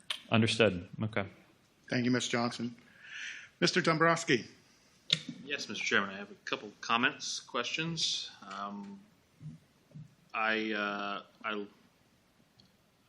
big into the data and the points, and I look at, I don't know if it was 2 or 3 months ago, we sat here and we looked at New Kent Logistics site, which is at Eltham and 249, just on the opposite side of the road. And we approved 2 centers mostly because of their already economic development. They were already in the zoning area in EO, and they had things that didn't fit into our comprehensive plan and into our zoning guidelines, which I think we're moving in the right direction. I think we also need to look at this in the sense of, I look at this as 2 parcels, and I still look at it as 2 parcels. You have an A1 parcel, and you have an EO parcel in industrial, yes. But at the end of the day, you have an A1 and an EO parcel.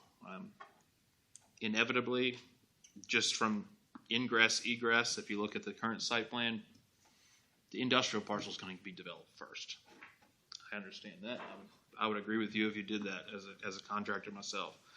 I do think that there is a opportunity for New Kent County to look at revenues and where that revenue is coming from and how we're going to afford the things that were approved in the CIP funds and things like that. We need commercial business within the county, and there is no reason why we should look at an EO parcel and say, well, maybe we'll hold back and look at that. It was designed like this for a reason in 1992 for this area in this overlay district, this commerce district to be set up. There's a reason why West Rock is increasing their scale. There's a reason why Lenexa Recycling has made a proposal. There are multiple proposals within this area that fall within EO that will not see this commission, and they see the planning department, and there's a reason for that. We, as a commission, need to look as a growth point for the county. And yes, I do not live on that end of the county, and I do frequent that end of the county, but I do not live there, and I can understand the citizens' concern. And yes, I would not want a data center in my backyard. No, I don't want it sitting right there. But also I think we need to realize is what's going to be best for the constituents of our districts, whether it's yours, mine, anyone, and all of New Kent County, and where the burden will fall. Because at the tax burden that you have for your personal property tax, when will it decrease? Because the proposals are going to come, and we're going to see it. It's not going to, none of us want to continue to pay more. How can we offset that cost? And where's that offset cost going to go? In an EO district. And that's where we're going to make the revenue from. If you pull through, and I do this every meeting, and you may see me look at my phone, and I'm not looking at my phone to, it's my wife. Look at my phone to see on our development planner where we have developments proposed within the county. And I look at all of these parcels as we go through each meeting. And if you look at these parcels and where they are and where they're going to drive growth, they all fall within the comprehensive plan. As we fall within the comprehensive plan, which the county taxpayers, every one of the individuals in this room paid for, and I paid for, and everyone up here paid for, we paid for them to decide where we wanted it to go. And we listened to citizen comment, and I would say we had a great deal of citizen respect and comment, and Joe can probably speak to that, for the people that came out and listened to where we want to grow in the county.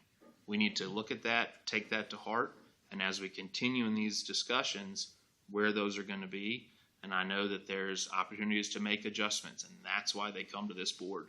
It's for us to decide where we're going to make a change, and if that change is minimal, 145 acres of New Kent County is not as large as some of the other parcels that were going to come to us within the next year, year and a half. We need to be cognizant of that. So I ask that all the constituents in this room, whether they're of my district, District 2, or of District 3, 4, 5, any other district in the county, understand that we are trying as a commission and as a board of supervisors to create revenue that is not going to bring the burden to you, but is also not going to change the historic character of New Kent County and what the comprehensive plan has been set up to do. So I appreciate everyone's comments. I think that we continue those comments and we will listen to everything that has to be said. But I do think that there needs to be a thought and discussion of where is the revenue going to come from. A new elementary school, we have a new courthouse, all these CIP funds, the money has to come from somewhere. It can't come from the 28,000 residents within the county. It has to come from other parcels and other pieces of property within New Kent. So, thank you. Thank you, Mr. Dombrowski. Mr. Davis? And to echo Mr. Dombrowski, the comprehensive plan update was, I think, a considerable undertaking. It took a long time. We did factor in, and I thought we had a reasonably good response from the community in developing that plan. And the intent of that plan is to, especially the future land use map, is to guide this commission in decisions with respect to rezoning. In this case here, it is consistent with the comprehensive plan, and I don't know how to say that in any other way. In the comprehensive plan update, we also, there's a lot of discussion on trying to shift the tax burden, again, to echo Mr. Dombrowski, from the residential property owners. It's, we, as a share, the individual property owners who own, just your homes pay the majority of the taxes. We want to shift that burden a little bit. This is also would be, whatever the use will be, whether it's light industrial or commercial, what impacts to services will it have? Certainly, it's not going to generate more children to go to the schools and it costs more from that aspect of it. I think it may be a negligible impact on public safety. The utilities are, they're self, they pay, earn there's not a tax burden from the utilities because there's fee-based. Concerns, and I do appreciate the concern, environmental concerns especially as well. But I know that anytime we see a conceptual plan, that's the most very basic of a plan. The DEQ regs, they really fall into place at a later stage in the process. The site plan process. I mean, and there's no pass on that. And a lot of people complain how restrictive they are. Depends on what side of the fence you're on. Maybe developers may think it is way restrictive, and then maybe some of the citizens would think that it's not restrictive enough. And of course, I don't know where that happy medium is. But I do know that nothing can occur without that being evaluated very closely, very tightly. And again, is it to the extent of to the satisfaction of some? Maybe not, or likely not. But that will be looked at and reviewed at a later part of the process. And this is the very beginning, certainly for anybody who wants to develop any property.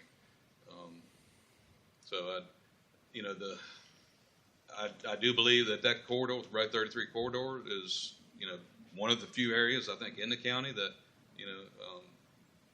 again through the comprehensive plan we've kind of ID'd it as where we want to see that type of development to occur. So, thank you, Mr. Chair. Thank you, Mr. Davis. Dr. Schmidt. I'm not a big talker like the last two, but I will agree. I will agree with both of them. Thank you, Dr. Schmidt. And to my left, Mr. Moyer. Just a few things. I want to remind the audience that I'm on the Board of Supervisors, which means I don't have a vote in this tonight because I get to hear from the people one more time and for the next 2 weeks. I get to hear from you. I get to hear from the applicant again. I get to hear from Mr. Silva again to go over the process. Maybe some things will be changed after tonight. We don't know. But, the one thing to talk about what both Mr. Davis and Mr. Dombrowski talked about. Right now, we're at 89% residents pay for all the necessities of the county in real estate tax and property tax. 11% is paid by commercial. I do believe we are trying to change that. We are not going to be a 70% like Henrico or Chesterfield. We may be more like a 78% like Hanover is. But they've done that with commercial, and yes, they've done that with data centers too, but I don't see that happening in the near future. The one thing that I'd like to present to the applicants is that it looks like to me there is 2 projects there that let's see how the economic development and the industrial comes, and then come back to us and talk to us about where the A1 is and see if that could be rezoned versus, rezone the whole thing right now. Just an idea, and, put some thought to it and see if that makes a difference. Thank you. Can I say one more thing, please? You certainly may. Yes, thank you so much. I just want to make it clear so that I can do this respectfully. The one thing that I noticed when most of the people, when I converse with so many people, they talk about how this plan has been in place since 1992. 1992 is a long time. Yeah. We were still being charged long-distance phone calls at that time. And we were still taking pagers at that time. The county has changed. Leadership have changed. The makeup, the amount of people in here has changed. But just because something has been on the books since 1992, that doesn't mean we the people, we the citizens, don't have the right to voice opinions and say how we feel. I believe changing A1 over to any other type of zoning is a bad idea. I do. I do know that EO, there is opportunity there to do some things, but to start changing over pieces of the property, that is my concern. I've always said that. But in light of what some of my colleagues have said today, I do know that it is important to develop business. I'm in business myself, so I understand exactly what's happening here. And that's why I'm concerned. Because I am business. I am in business, such as this. But I also know there are other ways to generate revenue, a substantial amount of revenue. And so far, what I'm seeing is we still have that uncertainty here about what's going to happen. And that's my concern, based on what I don't know. There is an opportunity to sell or to rent, and that is concerning to me. All right, that's it. Thank you. Ms. Townsend. Oh, I'm sorry. Were you getting ready to make a motion, or? No. Okay. No. Ms. Townsend and Durbin Hathaway. I'd like to address with Mr. Moyer. I think it's sort of unjust to not accept the whole application as being presented tonight. I believe that it is within the comprehensive plan, and the whole comprehensive plan was a tool that we used to guide us. It's not something that we just change every day because we don't like something. We try to set it up so that it works and it's a good system. And again, I just want to say I think that we should stick with all of that, because then it makes it coherent, because it's now all economic opportunity instead of being a spot zone. Thank you, Ms. Townsend. Reverend Hathaway, I'll give you. Thank you, Mr. Chairman. There is a relationship between the comprehensive plan and zoning administration. The comp plan is the vision. And at that point, when we went through the comp plan, the vision was that would be economic opportunity. The zoning ordinances are the tools that help you implement the vision. And we didn't get any complaints when we were talking about the comp plan. And you can't separate those two. My concern, and I wanted to say this about the data centers, because I think some people have misquoted me. My concern is this: if you look at the code 15-12 or 2228, I believe it is, basically what it's saying is, if a locality wants to say we do not want a legal use anywhere in the county, it's got to have some support to that. You can easily say we don't want this in a particular district, but if you're taking a legal use and saying we don't want it anywhere in the county, then we do open ourselves up to legal challenges. Are we just being arbitrary in our decisions? And we're such litigations are happening everywhere. And I could see us opening up a door to being constantly challenged on that. I don't think it's appropriate for me to say how I feel right now on data centers. I'm concerned that right now We are open and vulnerable, that a proposal could come in right now because we have nothing in the zoning ordinances. We did not address it in the comp plan. Somebody could come in and purchase some land and come with a proposal for that. And I think our hands would be tied. Not that we would have to approve it, but I think our hands would be tied.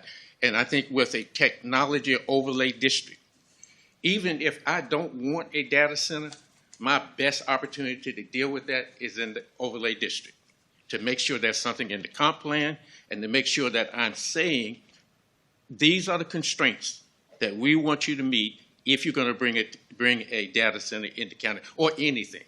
And I think right now we don't have those controls. Thank you, Reverend Hathaway. Mr. Moyer. Thank you, Chair. To go over the timeline, 1992, the comprehensive plan was looked at, and at that time, the comprehensive plan said there should be industrial up until the agricultural part. In 2004 and 2008, the rezoning had changed and rezoned some to economic opportunity and industrial, kept the ag as ag, but that was under Mr. Davis, Mr. Trout, Mr. Hill, Mr. Sparks, people that aren't on the board anymore, aren't on the planning commission, but they made those decisions back then. They thought that meant that that was where the economic industrial should be. And then as has been talked about by Ms. Davis and Reverend Hathaway, that our comprehensive plan that this planning commission approved and then the board of supervisors approved was 2025. And that was listed as all economic opportunity in this area. So that's a timeline on it.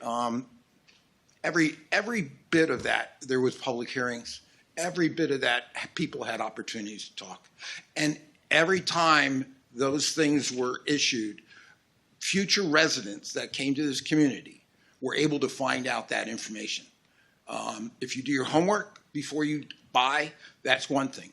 If you do your homework and you find out that there's something there that you don't want to have there, then please don't look to buy there.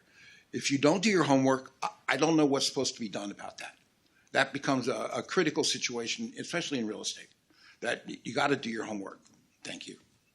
Thank you, Mr. Moore. At this time, I will hear a motion, please. Mr. Chair.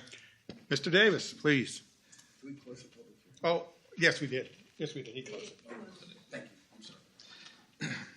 In order to address, protect, and promote public convenience, necessity, general welfare, and good zoning practices in the county, I move to adopt resolution number PC 07-26 to forward application ZM 02-26 to the New Kent County Board of Supervisors with a favorable recommendation.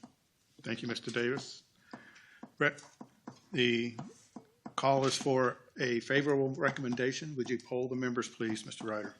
Ms. Townsend? Aye. Ms. Johnson? Aye. Mr. Moyer? Abstain. Mr. Dombrowski? Aye. Ms. Thomas? No. Mr. La Rochelle? Nay. Dr. Schmidt? Aye. Mr. Davis? Aye. Reverend Hathaway? Aye. Mr. Bennett? Aye. Motion passed.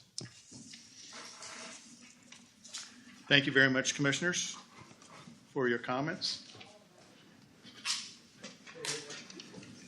We're going to pause for just about 2 minutes.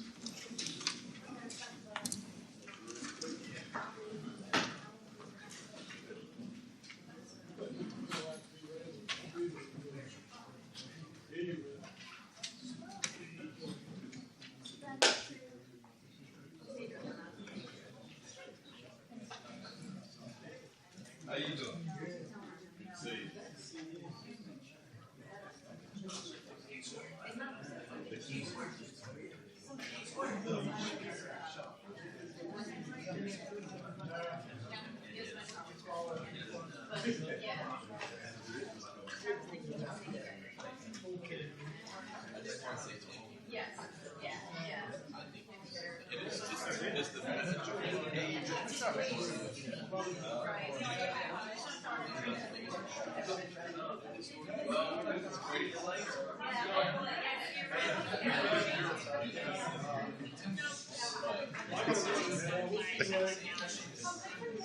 Ladies and gentlemen, if you could take your seats, please, so we can conclude our meeting.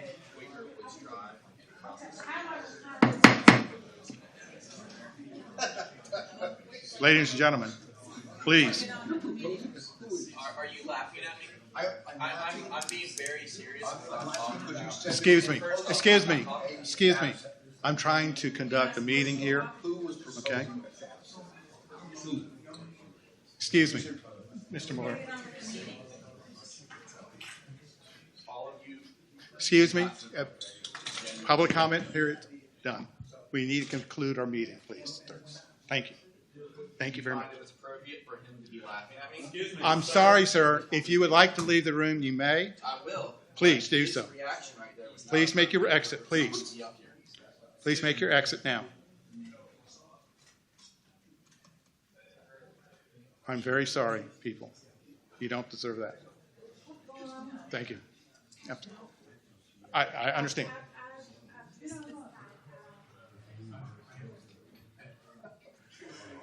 If you could, please take your conversations outside, please. Thank you.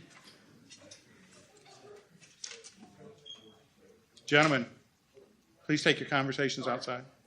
Thank you. We'll move on to Chairman's report. I will shorten that by saying we have nothing. I have nothing. Okay. Item number 11, Plan RVA report. Reverend Hathaway, please, sir. Are they still on vacation? Yes, they're still on vacation, but they did send notice out. The annual meeting will be December the 3rd, and that's going to be from 8:30 to 11:30. Okay, thank you very much. Sure. Item number 12, Commissioner's report. And Mr. Dombrowski, can we start with you? Do you have anything? I'm not quite sure if I should wait until new business or if I should hold this off. I don't know. I'm reading too many things tonight. So, just a couple things that I wanted to bring up that are within my district that I just wanted to see what had happened in the past couple months with those, and John may have some of that. The Robbins Creek subdivision, or maybe the planning department, where are we on Robbins Creek in that plan? And then also, I know Hideaway, that project became something different after the meeting. No, that was approved? Or, no, that was not approved. Okay. And then the Hearth at Patriots Landing, where are we on that development? Construction without a loan. I'm sorry? Construction without a loan still approved? Because I know that there's construction of 216 apartments. There's still PUD implications on that. So I think we should. PUD implication? No. We should look into that. No. Can we tell me about the Robbins Creek, though? Yep, Robbins Creek, there's a phased approach that was developed with staff where they're actually platting those lots in two phases, a phase one, the kind of first half of the project, and phase two, the second half of the project. Phase one the final plat, phase one has been submitted and is currently under review with the planning division and all of the interdepartmental reviewers. We have had close contact with the applicant's engineer in this past week, actually, and we fully anticipate phase two being submitted post haste as well. So that would actually plat the individual lots, and that's the process by which all the bonding for the improvements approved under the development construction plan would take place. Okay, perfect. Other than that, I have no other reports from my part. Thank you, sir. Ms. Thomas, yes, I'll go to you next, please. Commissioner's report. I don't have anything to say right now. Okay, thank you. Ms. Johnson? Not at this time. Yes. Mr. LaRochelle, sir? No, sir. Okay. Starting at the far end, Ms. Townsend? None at this time. Reverend Hathaway? Yes, I want to read something, and this is about data centers, and this will be my last comment tonight. Under the Localities Authority, under Virginia Code 15.2-2280, localities have broad authority to regulate and prohibit land uses through zoning. A locality could amend its zoning ordinance so that data centers are not a permitted use in any district. The question then becomes whether that prohibition is, one, consistent with locality's comprehensive plan. 2, reasonably related to public health, safety, and welfare. 3, not arbitrary or capricious. 4, not preempted by state law. At present, Virginia has not generally preempted local zoning authority over data centers in the way it has for some other uses. The legal risk: a complete countywide ban is more vulnerable to challenge than regulation. A developer could argue the locality has effectively excluded any otherwise lawful use. The prohibition lacks a rational basis. The prohibition conflicts with economic development goals or the comprehensive plan. The locality acted arbitrarily by banning the use everywhere rather than identifying appropriate locations. And that's the point that I was trying to make. Absolutely. Is that we need to have support if we're going to do it, and there's a marriage between the comp plan and the zoning ordinances. Thank you, sir. Dr. Schmidt. Nothing. Mr. Davis. Nothing to report. Mr. Moyer. No. Okay. Mr. LaRochelle, did I call on you, sir? I did? Okay. I'm going to ask for a little time for a commissioner's report, but actually my chairman's report. And Mr. Moyer may want to key on this, and the elephant in the room has been data centers. But the thing is, the Board of Supervisors at their last session had made some recommendations to the staff with regards to data centers. And I guess I want to ask the staff is, I think something that's very important to Reverend Hathaway and myself is that we still have planned for a workshop or work session for the Planning Commission on that topic once we are presented some draft or some guidelines or whatever as directed by the board.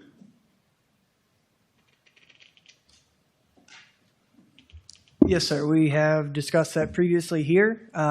We can certainly find out when and where that fits in the whole process.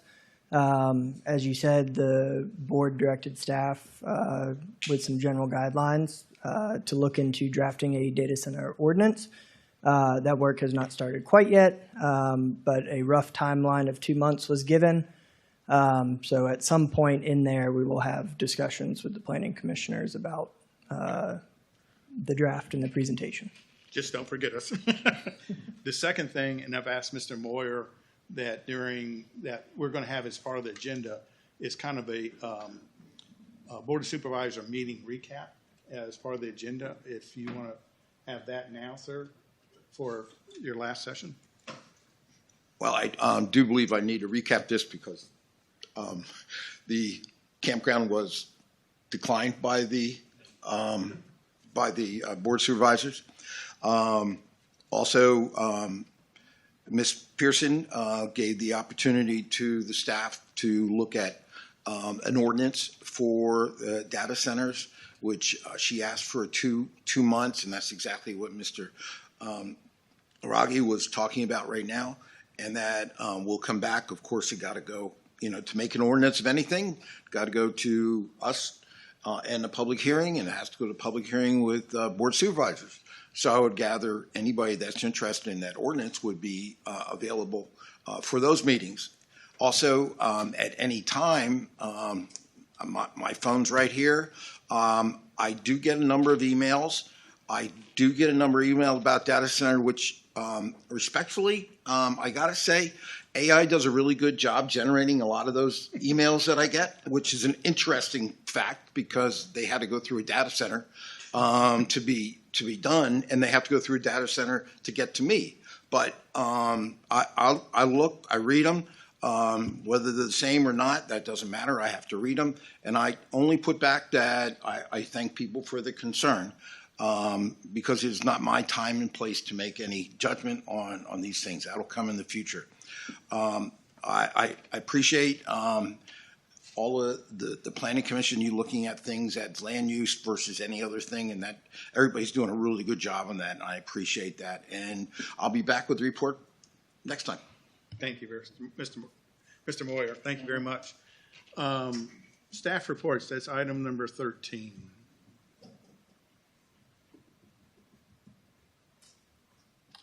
The only other report I would offer is just a little bit of insight into next month's meeting. Next month will be a full docket. It is that time of year again for us to consider AFD items. Unfortunately, we originally had an AFD meeting scheduled in May that would have allowed them to be heard at this meeting, which would have clearly been a very long one.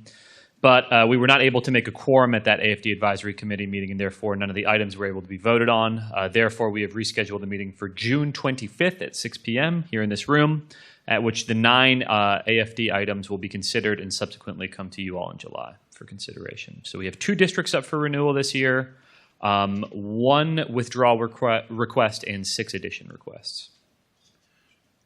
Not too bad. One question, Mr. Silva. Yes, sir.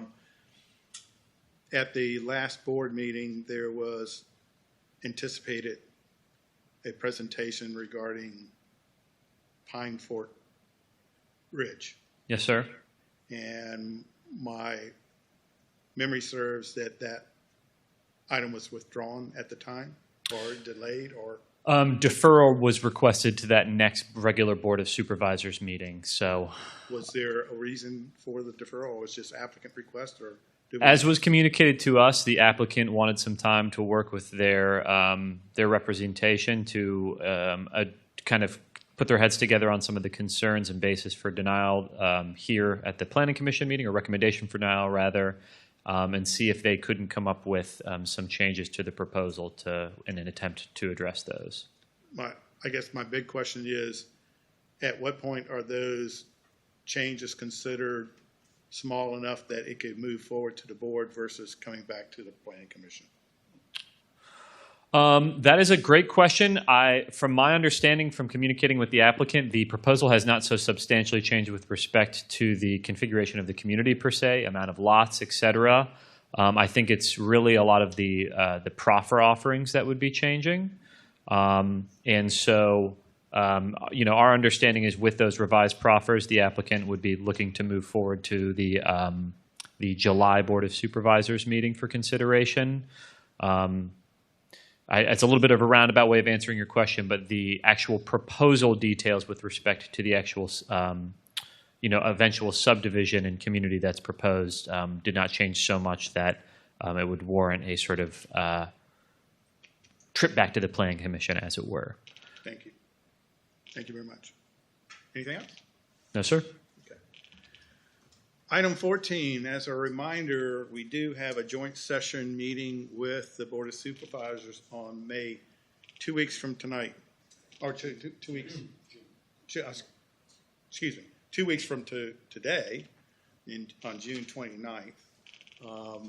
I will not be in attendance. Mr. La Rochelle will be presiding for the Planning Commission at that time.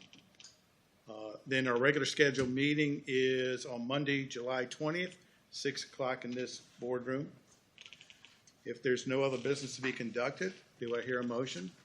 Motion to adjourn. The motion is to adjourn. It is 8:17.